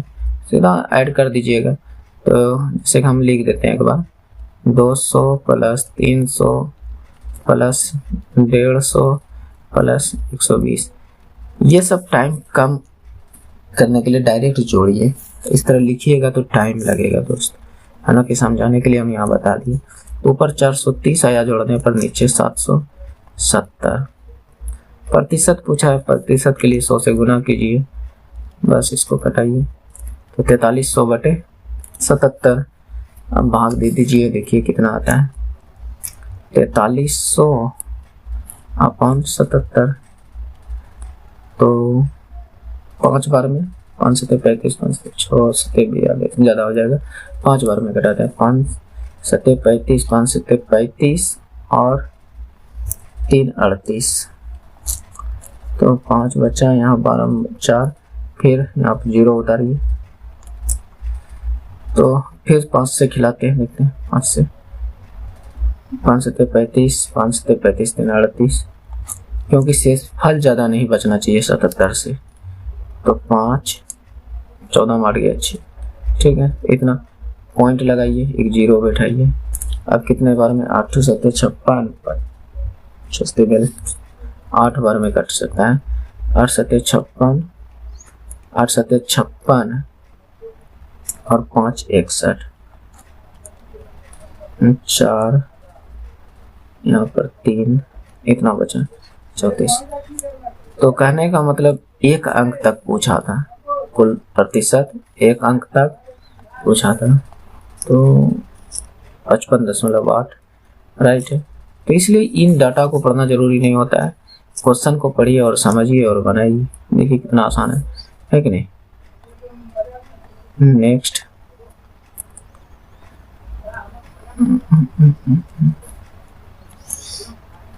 देखिए ये एपी का प्रश्न है, निम्नलिखित समांतर श्रेणी का पहला ऋणात्मक पद कौन सा होगा। इसको ऑप्शन से कीजिए तो बेहतर है। अगर मान लीजिए 15वां पद लेते हैं, ए एन का मान 15 लेते हैं, ठीक, ये 15वां लेते हैं। एक फार्मूला होता है ए एन बराबर फार्मूला, देखिएगा मेरी बात को समझने का कोशिश कीजिएगा कि कौन सा पद ऋणात्मक। ए एन बराबर एक फार्मूला होता है a plus n minus 1 into d, n minus 1 into d, यानी एन का मान अगर 15 ले लें तो क्या माइनस आ जाए, माइनस में आएगा। जैसे यहाँ पे ए है 129, यहाँ पर देखिए ए हमें दिया पहला पद 129, डी क्या होता है दोस्त, डी होता है जस्ट बाद वाले मुझसे पहले वाले को घटाइए, तो कितना आ रहा है 120 में 129 को घटाइएगा तो -9, ठीक, तो डी इतना है। एन को हमने 15 यहाँ पर अभी पुट कर रहे हैं, पहला ऑप्शन का एन 15 पुट कर रहे हैं, ओके 15 पुट कर रहे हैं, तो ए 15 बराबर क्या आएगा, पहला पद 129 प्लस एन का मान माइनस, एन का मान नहीं, एन का मान 15 लेना है, 15 माइनस 1, डी का मान -9, ओके। तो ये 15 बराबर कितना आया दोस्त, यहाँ से 129 एक घटाइएगा 14, 14 गुना -9 114 26 से 126, तो ये इसका आंसर कितना आएगा 3। अगर ए के जगह एन के जगह पे अगर हम 15 ना लेकर 14 लेते तो ये 14 का मान कितना आता दोस्त 129, 14 में 1 जाता, थोड़ा सा सोचिएगा, पूरा ऑप्शन हल नहीं करना, तो 14 में 1 जाता 13, 13 17 से तो -117 होता है कि नहीं। तो इसको घटाते तो कितना आता 2 1 12 आता, ये भी प्लस में आ रहा है। अगर हम ए के जगह पे 16, एन के जगह पे 16 लेते हैं तो 129 और 16 में 1 जाता, 16 में 1 जाता तो कितना 15, 15 9 35 से -135, तो यहाँ पे घटाते हैं तो कितना आता, अब यहाँ पर माइनस आ जाता, 15 9 गया 6 माइनस का 6 आ गया, तो ये ऑप्शन हो सकता है, ये ऑप्शन हो सकता है। 13 देख लेते हैं, अगर 13 पुट करें एन के जगह पे तो 13 में 1 जाता तो 12, 129 ये तो सेम रहता, 129 माइनस 12 9 78 से 108, तो घटाते थे तो बहुत ज़्यादा प्लस में आता, 1 2 28 प्लस में आ जाता। तो माइनस में एक ही आ रहा है जो कि 16वां पद है। तो ये ऑप्शन नंबर सी है। ये क्वेश्चन थोड़ा समझने का कोशिश कीजिएगा तो आसानी से बन जाएगा। ये क्वेश्चन कोई टफ था नहीं, ऑप्शन से अगर सोच के देखता हो तो, इसलिए हम कहते हैं कभी कभार ऑप्शन पर भी हाथ मार लेना चाहिए। यहाँ पर छिपी हुई निहित है कौन सी आकृति, इस तरह का आकृति किस में है, तो इसमें तो आराम से दिख जाएगा, इसमें नहीं है, यहाँ पर है दोस्त, देखिए यहाँ पर है ना, यहाँ पर है। तो ऑप्शन नंबर डी में है, इसका ऑप्शन डी सही होगा। चलिए नेक्स्ट देखते हैं।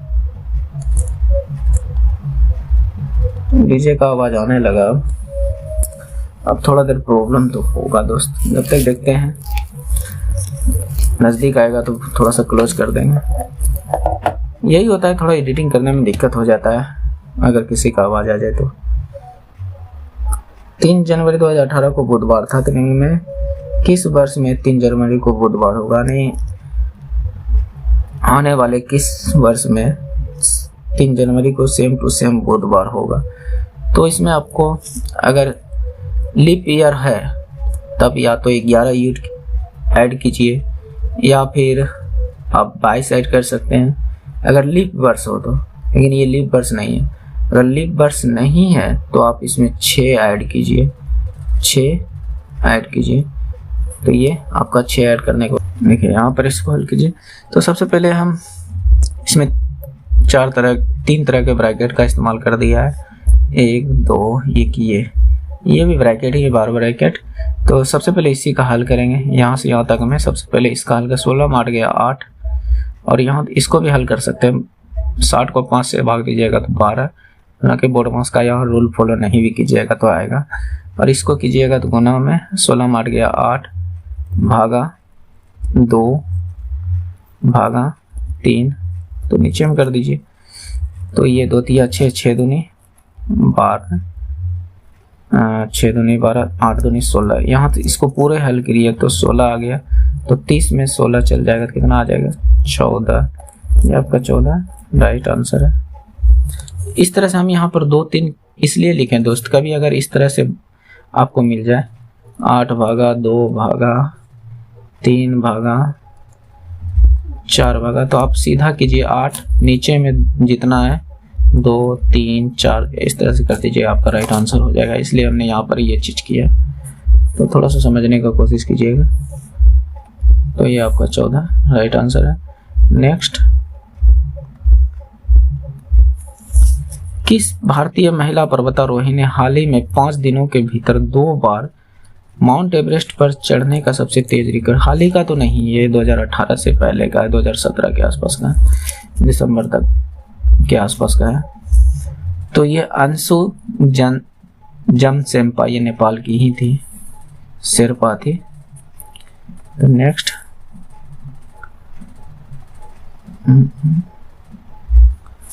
बिहार के उप मुख्यमंत्री कौन है? तो अभी भी यही है जो पहले था, विजय कुमार सिन्हा। एक और भी था जो कि हट चुका है, अभी एक और नया जो बना है वो आपका हो जाएगा सम्राट चौधरी।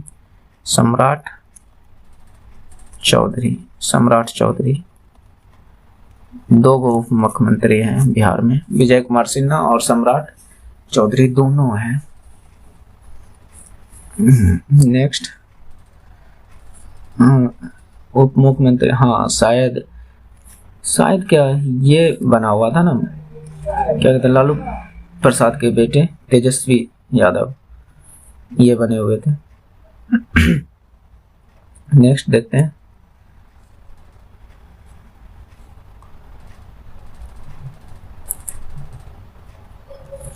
अस्थायी उत्तक के गठन हेतु अस्थायी आकार, आकृति और कार्य करने की प्रक्रिया को क्या कहते हैं?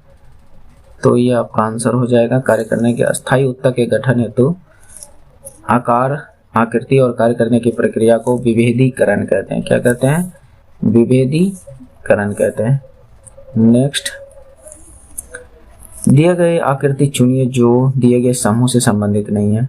तो यहाँ पर देखिए इस चारों में भिन्न कौन सा है? हालांकि भिन्न तो सभी है क्योंकि ये दोनों फिगर सिर्फ सेम दिख रहा है, लेकिन और भी समानता इन सब में से कहीं ना कहीं 3 में समानता है और 1 में नहीं है। तो यहाँ पर देखिए इन सब में क्या है, या तो वर्टिकल यानी क्षैतिज रेखा है या ऊर्ध्वाधर रेखा। इसमें क्षैतिज रेखा है, इसमें भी क्षैतिज रेखा है, इसमें ऊर्ध्वाधर, लेकिन इसमें ना तो क्षैतिज है ना ही ऊर्ध्वाधर है, इनमें से अलग है। तो ये नंबर ही आपका अलग हो जाएगा। नेक्स्ट देखिए, रीजनिंग वो चीज़ है दोस्त, बनाना तो आसान होता है लेकिन किसी को समझाना थोड़ा डिफिकल्ट हो जाता है। निम्न कौन सा विकल्प दी गई आकृति का सही दर्पण प्रतिबिंब है? तो ये दर्पण प्रतिबिंब की बात जैसे आए तो ये एक बात आप लोग थोड़ा सा कान में खोस लीजिएगा। जैसे कहने का मतलब इनमें से जो भी संख्या होगा हर एक का उल्टा बनेगा, सीधा तो हो नहीं सकता है। तो इसमें देखिए 2 और 6, 5 ये सब सीधा दे दिया है, तो ये तो नहीं हो सकता प्रतिबिंब। इसमें देखिए 5 भी सीधा दे दिया है, यहाँ भी 5 सीधा दे दिया, तो ये भी ऑप्शन नहीं हो सकता है। इसमें भी देखिए 5, 6 सीधा दे दिया, ये भी नहीं हो सकता। तो उल्टा सिर्फ इसी में है, इसमें कोई चीज़ सीधा नहीं दिख रहा है। हालांकि आप बनाने का कोशिश कीजिएगा, बगल में दर्पण रख कर देख लीजिएगा, ये बनेगा आपका ऑप्शन नंबर डी। नेक्स्ट ये सवाल ठीक ठाक है। शतरंज के एक खेल में 4 हाथी होते हैं, कब कब? 4 हाथी जो होते हैं कब कब होते हैं? हमें नहीं होते हैं। ऑप्शन नंबर 1 बोल रहा है क्या नहीं होते हैं? क्या नहीं होते हैं? ये बात तो गलत है। 4 हाथी तो होते हैं, कभी कभी नहीं, हमेशा होते हैं, हमेशा होते हैं बना। हालांकि और जैसे कि खेलने के बाद नहीं होता है कि किसी और के पास चल जाता है, कट उठ जाता है। हालांकि हम शतरंज कभी खेले नहीं है, लेकिन जानते हैं कि उसमें कितने गोटी होते हैं, कौन कौन से होते हैं। जैसे चलिए यहाँ पर देखते हैं, जैसे यहाँ पर हम लोग देखते हैं अधिकतर तो नहीं, 4 ही हमेशा होते हैं। जैसे यहाँ पे हम कहें कि हाथी कितने हैं? 4 हाथी होते हैं शतरंज में। नेक्स्ट जैसे कि 2 राजा होते हैं, 2 रानी होते हैं, 2 रानी होता है, और 4 वजीर होते हैं, 4 वजीर होते हैं, और सैनिक भी, घोड़ा और सैनिक होते हैं। 4 घोड़ा होते हैं, घोड़ा, और 16 सैनिक होते हैं। ये टोटल होते हैं इतने। तो ये याद रखिएगा, क्या पता आज हाथी पूछा है इसमें तो कल राजा या रानी या वजीर या घोड़ा सैनिक पूछ सकते हैं। तो इसलिए याद रखिएगा हमेशा होता है, यहाँ पर हमेशा मरवाएगा। नेक्स्ट, सभी नदी पवित्र है और सभी भगवान पवित्र है। चलिए बनाते हैं डायग्राम। ये जो नदी है ये सभी के सभी नदी पवित्र है। ये किसके अंतर्गत आ गए? पवित्र के। और सभी भगवान पवित्र है, यानी पवित्र के अंतर भगवान भी आ गया। ये डायग्राम बनने का तो और भी डायग्राम इसका बन सकता है, लेकिन ये सटीक डायग्राम है। तो निष्कर्ष कहता है सभी नदियां भगवान है। नदियां भगवान है कि नहीं इसकी कोई मतलब कि प्रमाण नहीं है इन कथन से। हो भी सकता है, नहीं भी हो सकता है। ये ऑप्शन ये गलत हो गया। सभी भगवान नदियां हैं, सभी भगवान नदियां, इन दोनों का संबंध के बारे में कभी बताया नहीं है, यहाँ पर कथन में बताया नहीं गया, तो दूसरा भी गलत। तो इसका हो जाएगा ना तो 1 ना ही 2 अनुसरण करता है। नेक्स्ट, रिहान बिहान की माता की बहन के पिता का एकमात्र पुत्र का पुत्र है। इसको भी डायग्राम से बनाने का कोशिश करते हैं। रिहान बिहान की माता, बिहान की माता, माता को हम गोल से दर्शाएंगे यानी स्त्रीलिंग को। की बहन, माता की बहन के पिता, बहन के पिता नहीं, पिता को हम कहने का मतलब पुरुष को चर कौन से दर्शाएंगे, समझने का कोशिश कीजिएगा। बहन के पिता के एकमात्र पुत्र यानी इसका भाई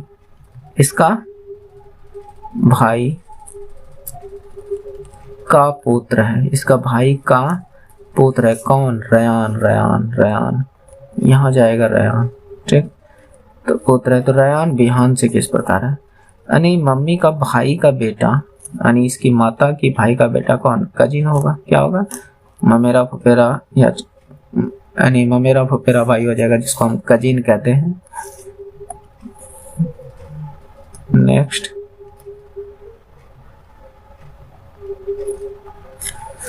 दक्षिण गंगोत्री भारतीय वैज्ञानिक द्वारा स्थापित एक अनुसंधान बेस स्टेशन है, वह कहाँ स्थित है? ये अंटार्कटिका में आपका स्थित है।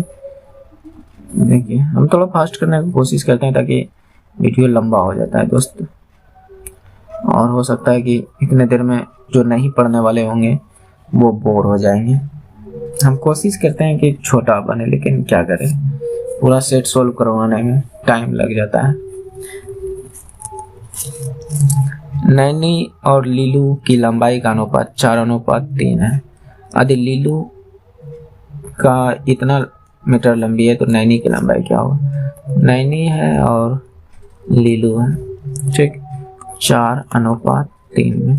लीलू का 1.2 लंबाई है, लीलू का नहीं, 3 का मान अनुपात, लीलू का अनुपातिक मान 3 है और रियल मान 1.2 है।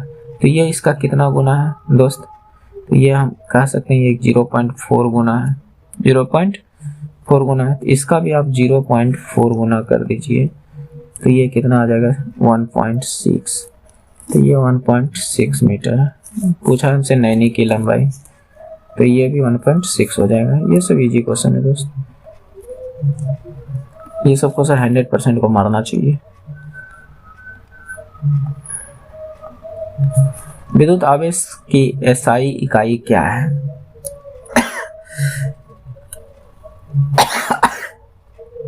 कुछ चल गया है कंठ में।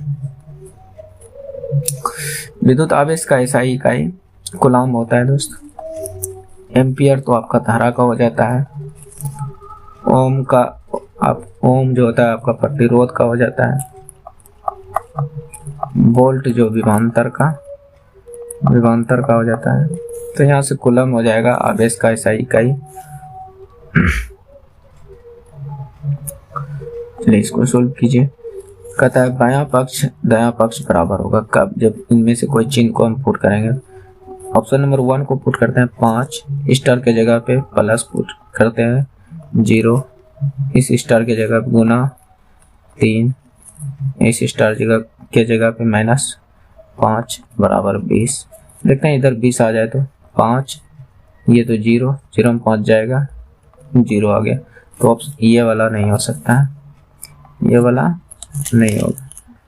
तो ऑप्शन बी को देखते हैं, क्योंकि इसमें ऑप्शन ही रखना आपके लिए ज़्यादा बेनिफिट है, दूसरा कोई रास्ता ही नहीं है। अब ऑप्शन नंबर बी रखते हैं 5, स्टार की जगह पर -0, फिर यहाँ पर +3 गुना 5, तो 5 -0 + 15, इधर 20 पुराना है दोस्त।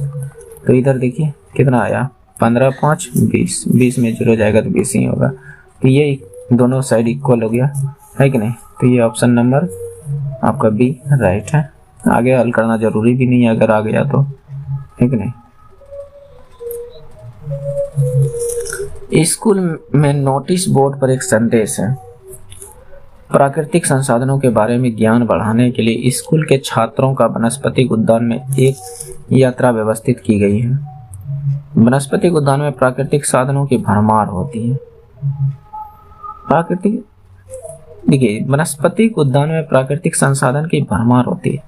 मान लीजिए कहीं पर वनस्पतिक उद्यान है, क्या वहां पर सभी प्रकार के प्राकृतिक संसाधन होंगे? नहीं होंगे। और भरमार, स्कूल के छात्र नए वातावरण में जाकर उनके बारे में संभवतः अधिक समझ पाएंगे। हाँ, ऐसे भी देखिए आप प्रैक्टिकल जो कीजिएगा तो आसानी से ज़्यादा समझ सकते हैं। तो ऑप्शन नंबर बी, यानी ऑप्शन धारणा जो 2 है वह निर्धारित करती है। तो केवल धारणा 2, 1 नहीं होगा। नेक्स्ट, X की 2 बहनें हैं, Y और Z। एक्स कोई है, पुरुष है कि महिला है पता नहीं, लेकिन इसकी दो बहनें हैं, वाई और जेड। बहन को माइनस से दर्शा रहा है, ठीक। डब्लू की माता वाई के पिता की बहन है।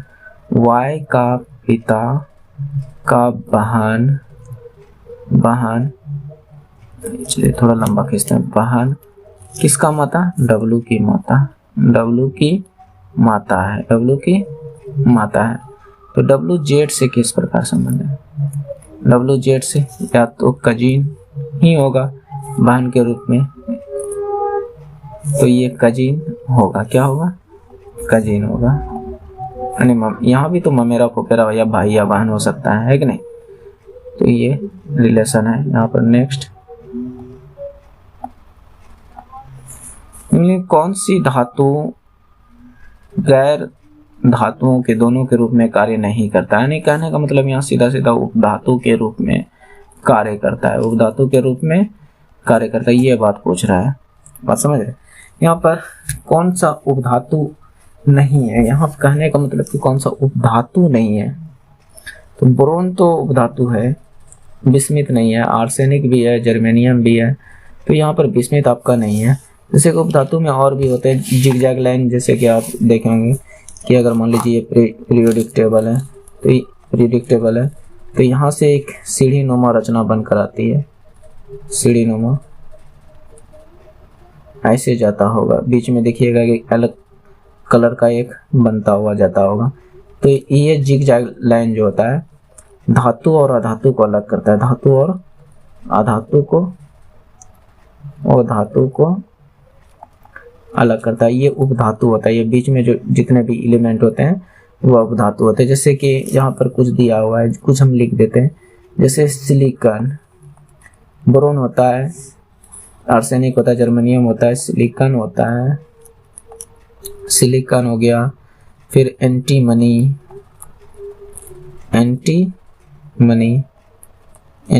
हो जाता है, टेलुरियम हो जाता है,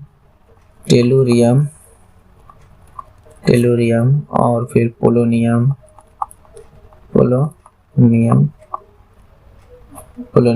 लगभग 7 उपधातु होते हैं। Boron, arsenic, germanium, silicon, antimony, tellurium, polonium, ये 7 उपधातु होते हैं जो कि धातु और अधातु को अलग करते हैं। धातु और अधातु को इसको बोला जाता है बॉर्डर लाइन भी बोला जाता है, या तो और कुछ भी इसको थोड़ा सा बोला जाता है, ध्यान में नहीं आ रहा है। तो इसका बिस्मित जो है नहीं होगा। हालांकि इसके लिए हमने एक ट्रिक बनाया है और याद भी है। ट्रिक की चर्चा किसी और दिन करेंगे। नेक्स्ट, और बताइएगा आप लोग को कैसा लग रहा है ये सेशन मेरा।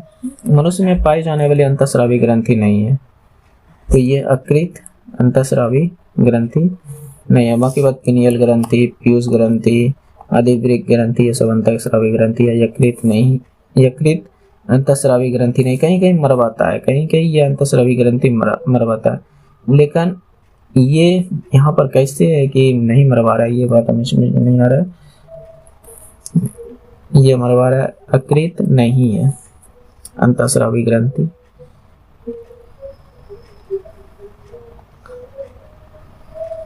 नेक्स्ट,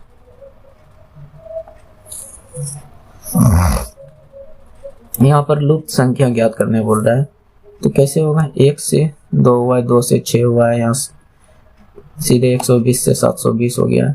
इसका मतलब कुछ ना कुछ यहाँ पर लॉजिक लगा होगा।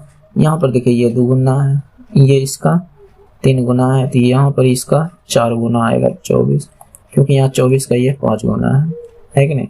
तो ये और ये 6 गुना है, तो ये 4 गुना क्या आएगा? 24। तो इसका 24 राइट आंसर है। नेक्स्ट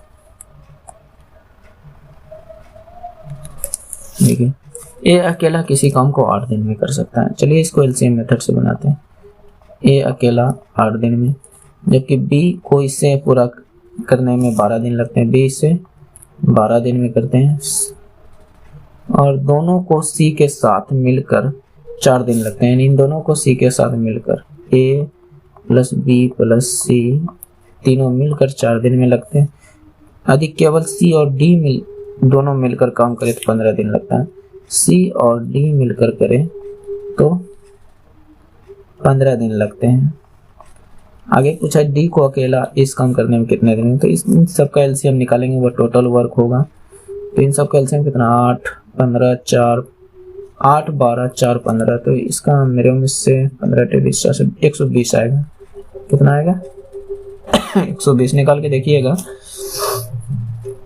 15 20 से 120 को 8 से भाग दीजिएगा 15, और 12 से भाग दीजिएगा 10, 4 से भाग दीजिएगा तो आपका 30 है कि नहीं, और इससे भाग दीजिएगा 15 से तो ये 8 आएगा।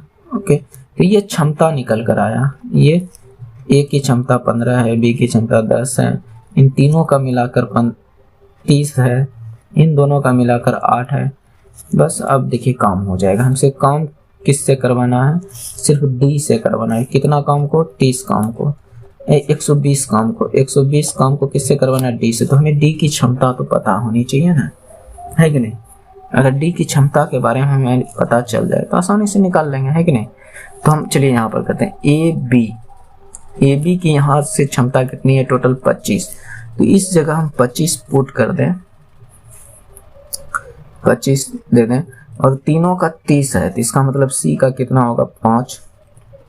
अगर सी का 5 हो गया और इन दोनों का मिला के 8 है, तो डी का इसका मतलब 3 होगा। डी का कितना क्षमता होगा, 3 होगा। अब डी से अकेला करवाना है, बस 3 से भाग दे दीजिए, क्योंकि हमने अभी कुछ देर पहले क्या बताया कि टोटल वर्क बराबर क्या होता है, टाइम इंटू क्षमता, है कि नहीं।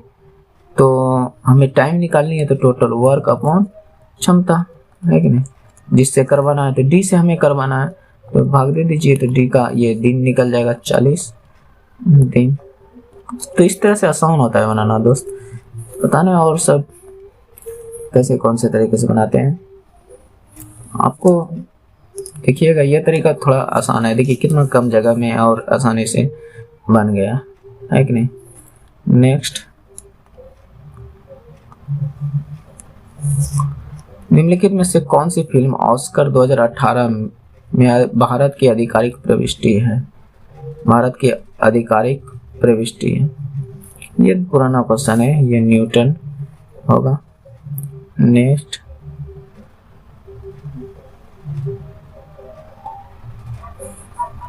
कौन से गर्म झरने अंटार्कटिका में, निम्नलिखित में से कौन से गर्म झरने गहरे समुद्र, तापीय छिद्रे, बर्फ जैसे अधिक रहने योग्य निवासों में निवास कर सकता है।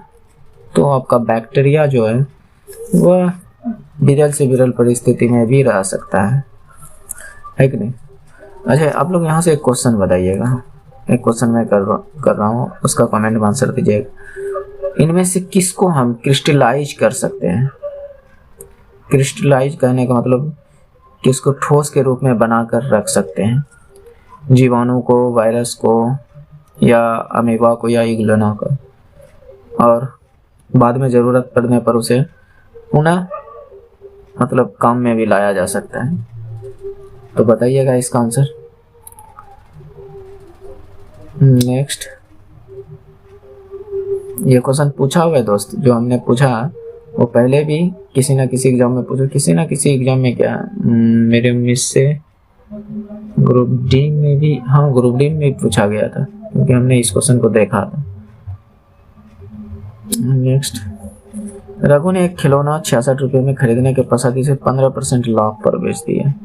15%, तो खिलौने का विक्रय मूल्य क्या है। मान लीजिए कि उसका क्रय मूल्य जो है 66 रुपया है। सीपी हमें निकालनी, एसपी निकालनी है, तो इस पे 15% ऐड कर देंगे, इसका 15% ऐड कर दीजिए, कर देंगे, तो 66 प्लस इसका 15% प्लस इसका 66 का 15%। 15% कहने का मतलब ये 4 से कट गया, तो ये और हल कीजिएगा ज़्यादा, तो 4 एक का,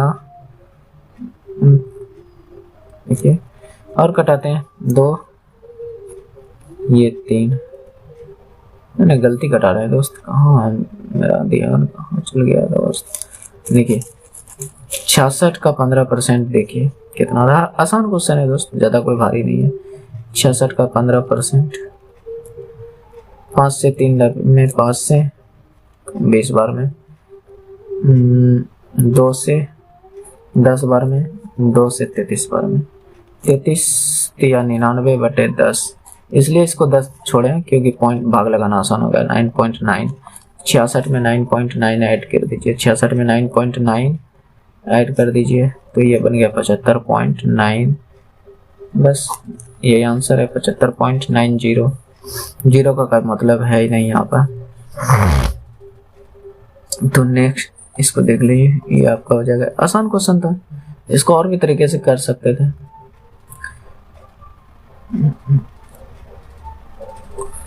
कूलॉम के नियम क्या कहता है? चलिए 100 ऑप्शन को पढ़ने में थोड़ा टाइम लगेगा, इसको डायरेक्ट ऑप्शन बताते हैं।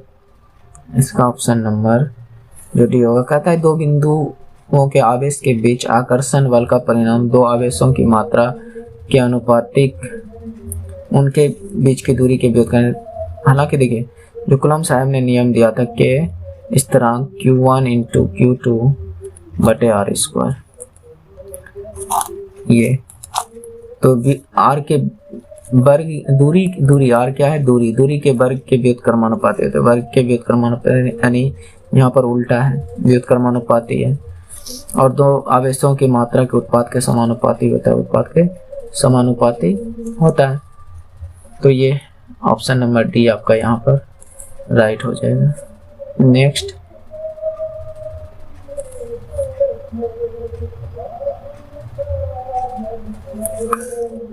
यहाँ पर क्या बोल रहा है? 11 से पूर्णतः विभाजित है तो x का मान क्या है? तो यहाँ पर x 4441, इसको 11 से भाग देना। 11 से भाग देने का रूल होता है कि इसको अल्टरनेट जोड़िए, एक छोड़कर, जैसे एक 4 को छोड़ दीजिए, फिर इसको जोड़ दीजिए, इसको जोड़िए, कितना है?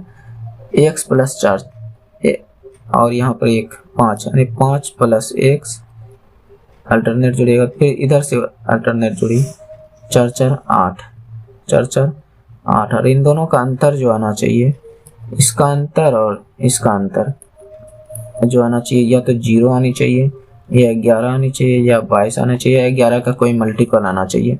तो यहाँ पर कितना रख दें तो जो कि इन दोनों का अंतर 0 हो जाए या तो 11 हो जाए। तो हम यहाँ पर 3 अगर रख दें तो ये 8 बन जाएगा, और 8 में 8 जाएगा तो 0 हो जाएगा। इसका मतलब हमें यहाँ 3 रखनी होगी, x की मान क्या रखनी होगी? 3। ओके, तो ये ऑप्शन नंबर बी राइट है। नेक्स्ट, हालांकि आप भाग दे के देखिएगा थोड़ा ज़्यादा टाइम लगेगा, इसलिए थोड़ा एक आध को रूल याद कर लीजिए। भारतीय और जापानी प्रधानमंत्री ने हाल ही में एक उच्च गति रेल परियोजना समझौते पर हस्ताक्षर किए जो मुंबई को किस प्रमुख शहर से जोड़ेगी? ये तो शायद अहमदाबाद से जोड़ना चाहिए, शायद नहीं कन्फर्म। भारतीय और जापानी प्रधानमंत्री ने हाल ही का तो क्वेश्चन है ही नहीं, ये 2018 से पहले का क्वेश्चन है, क्योंकि ये 2018 का प्रीवियस ईयर पेपर है। नेक्स्ट, भारतीय सिनेमा में सबसे ज्यादा कमाई करने वाली फिल्म बाहुबली के निर्देशक कौन है? तो इसका तो सभी को आंसर रट गया होगा दोस्त, SS राजमौली। ये संजय लीला भंसाली शायद रामलीला का था, शायद नहीं कन्फर्म, रामलीला का था संजय लीला भंसाली। नेक्स्ट, ये क्वेश्चन दोस्त हमसे सॉल्व नहीं हुआ है, इसलिए मैं इसका डायरेक्ट आंसर बताता हूँ। क्या मरवाया है इसने, आप लोग करने का कोशिश कीजिएगा ये। नेक्स्ट, ये कैसे स्थापित हुआ है हमें नहीं पता, क्योंकि देखिए दोस्त, हम कोई भगवान तो है नहीं जो सभी क्वेश्चन जानते हो, कुछ क्वेश्चन हमें भी नहीं आती है। हालांकि देखिए दोस्त, रिजल्ट बनाने के लिए अगर 100 नंबर का एग्जाम हो रहा है तो फिर जरूरी है कि हमें 100 क्वेश्चन ही करनी होगी। अगर हम बताइए 90 क्वेश्चन भी करेंगे तो क्या मेरी रिजल्ट नहीं होगा कि नहीं? तो 1-2 क्वेश्चन अगर नहीं भी हो तो उससे आपको घबराना नहीं है। अगर आप मान लीजिए 2 क्वेश्चन नहीं हुआ तो 98 क्वेश्चन तो हुआ, उसमें तो कोई रिजल्ट नहीं काट पाएगा। अगर मान लीजिए 10 क्वेश्चन नहीं हुआ तो फिर भी 90 क्वेश्चन तो हुआ। 90 क्वेश्चन है, 90% तो समझ रहे हैं, बहुत अच्छा नंबर आ जाएगा।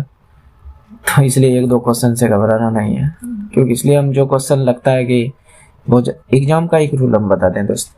एग्जाम में जब आप बैठिएगा तो जो लगेगा कि टफ है तो उसको पहले छोड़ दीजिए, डायरेक्ट स्किप कीजिए उस क्वेश्चन को पहले जितना भी इजी क्वेश्चन है सभी को सोल्व कीजिए, फिर से रीअटेम्प्ट में जाइए, फिर से पुनः उसको एक बार देखिए। जरूर दोबारा में कहीं ना कहीं आपसे अगर 20 क्वेश्चन छोड़े हैं तो 10 से 12 क्वेश्चन जरूर आपसे बन जाएगा, ये मैं गारंटी देता हूँ, निश्चित ही बनेगा अगर आप इस तरह से करते हैं। हालांकि ये क्वेश्चन में अगर फंस गए 10 मिनट टाइम गया तो आपका वहीं चौपट हो जाएगा एग्जाम, बात समझ रहे हैं। तो यहाँ पर देखिए क्या है, यहाँ पर फिगर भरना है कि कौन सा फिगर भरना है, 1 2 3 में। तो हम यहाँ पर फिगर को ही अगर ड्रॉ कर लें तो आसानी से समझ में आ जाएगा। ऐसे भरे, ऐसे लगा दिए, देखिए तीनों कोनों में इसी तरह फिगर बना है। तो ये तो टर्म सिर्फ यहाँ दिख रहा है, इसमें नहीं है, ये उल्टा है दोस्त, इधर आ गया, इसमें नहीं है, तो डी है। तो यहाँ पर डी ही राइट होगा। हालांकि ऑप्शन इतना सही करके दिखाना कोई जरूरी नहीं है। नेक्स्ट देखिए, यहाँ पर बोल रहा है आकृति में त्रिभुजों की संख्या प्रदर्शित करता है, कितना त्रिभुज है। तो हम यहाँ पर एक रूल अपनाते हैं दोस्त, जब इस तरह का फिगर दिखता है ना तो हम इसमें कहते हैं कि 3 को बनाए, 1 2 और इन दोनों को ऐड करेंगे 3 को बनाए। तो इस तरह का फिगर कहाँ कहाँ दिख रहा है, यहाँ दिख रहा है, यहाँ दिख रहा है, फिर इधर दिख रहा है, तो यहाँ पर बन रहा है। तो जैसे कि यहाँ पर 1 2, तो इस टर्म पर 3 को, इस टॉप पर 3 को, इस टॉप पर 3 को, टोटल कितना बन गया 9 को। टोटल कितना बन गया 9 को। अब देखिए अगर हम इसको बेस मानते हैं, इसको बेस मानते हैं तो एक ये बनेगा, कहने का मतलब अगर हम इसको बेस मानते हैं तो यहाँ से ये वाला पूरा एगो बनेगा, ये वाला पूरा एगो बनेगा, क्योंकि यहीं तक अभी तक काउंट हुआ है, यहीं तक कब काउंट हुआ है। फिर ये एगो ये वाला पूरा बनेगा, है कि नहीं। तो इस वाले को अगर बेस मानते हैं तो 2 त्रिभुज एक्स्ट्रा, फिर 2 त्रिभुज यहाँ से एक्स्ट्रा। देखिए डीजे आ गया बराती का, थोड़ा सा रुक जाते हैं।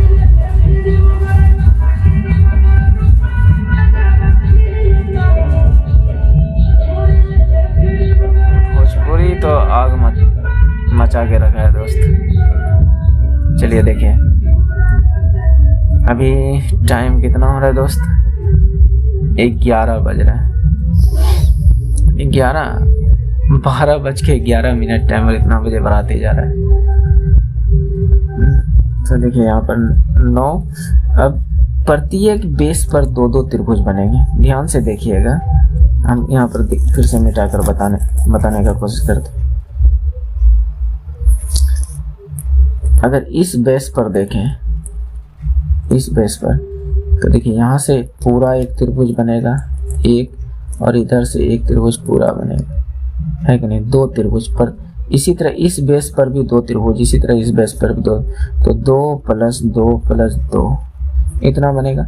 और एक ये पूरा बनेगा, एक ये पूरा त्रिभुज बनेगा। तो यहाँ से कितना टोटल है, अब नहीं बनेगा कोई।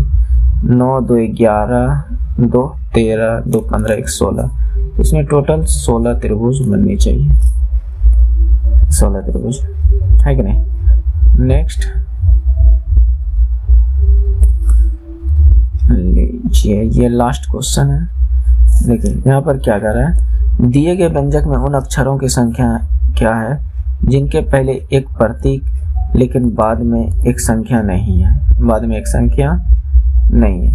तो यहाँ पर देखिए कौन सा, उन अक्षरों की संख्या क्या है, अक्षर आना चाहिए जिनके पहले एक प्रतीक हो, अक्षर पहले प्रतीक हो, पहले प्रतीक हो, और बाद में एक संख्या नहीं हो, बाद में संख्या नहीं हो, प्रतीक होनी चाहिए पहले और बाद में संख्या नहीं होनी चाहिए। ये रूल को अगर अपनाते हैं तो ये प्रश्न गलती नहीं हो। चलिए अक्षर देखते हैं। अक्षर एम है, पहले प्रतीक है, पहले प्रतीक है, बाद में भी प्रतीक है, तो ये चलेगा, एक यहाँ से मिल गया। ठीक, अब यहाँ पर देखते हैं, यहाँ पर अक्षर है, अक्षर है, उन व्यंजक में उन अक्षरों की संख्या, व्यंजक में उन अक्षरों की, यहाँ पर टोटल दिया हुआ है अक्षरों की संख्या। चलिए देखते हैं। तो इनके पहले प्रतीक है और इनके बाद भी प्रतीक है, तो ये भी एक यहाँ से ये भी चलेगा, एक यहाँ भी होगा, एक यहाँ, ये दूसरा। अब देखिए ये अक्षर लिए, पहले एक प्रतीक है, ठीक है, लेकिन बाद में एक संख्या है, ये नहीं चलेगा। यहाँ पे पहले ये संख्या, ये अक्षर लिए, एक पहले प्रतीक आना चाहिए, यहाँ पर संख्या, ये भी नहीं चलेगा। यहाँ पर ये अगर ओ है तो यहाँ पहले प्रतीक आना चाहिए, ना कि संख्या, तो ये भी नहीं चलेगा। यहाँ पर देखिए, यहाँ अक्षर है, इससे पहले एक प्रतीक आना चाहिए, लेकिन यहाँ पर एक संख्या है, ये भी नहीं चलेगा। ये पी आया, इसके पहले प्रतीक आना चाहिए, अक्षर के पहले पी आना चाहिए, जबकि यहाँ 5 है, पी के पहले कोई प्रतीक आना चाहिए। तो ये डी है, डी के पहले एक प्रतीक आना चाहिए, प्रतीक तो ठीक है, लेकिन बाद में संख्या नहीं आनी चाहिए, तो ये भी डी भी गलत। तो इसमें टोटल कितने हैं मेरे में से 2 टर्म है। ओके, 1 और 2 यहाँ पर इस रूल को फॉलो कर रहे हैं, है कि नहीं। तो ये आपका था 75 क्वेश्चन। बताइएगा दोस्त कैसा लगा ये पूरा सेशन, और ज़रूर सब्सक्राइब कर लीजिएगा दोस्त, थोड़ा मोटिवेशन मिलता है। तो जय हिंद दोस्त, मिलते हैं नेक्स्ट वीडियो में।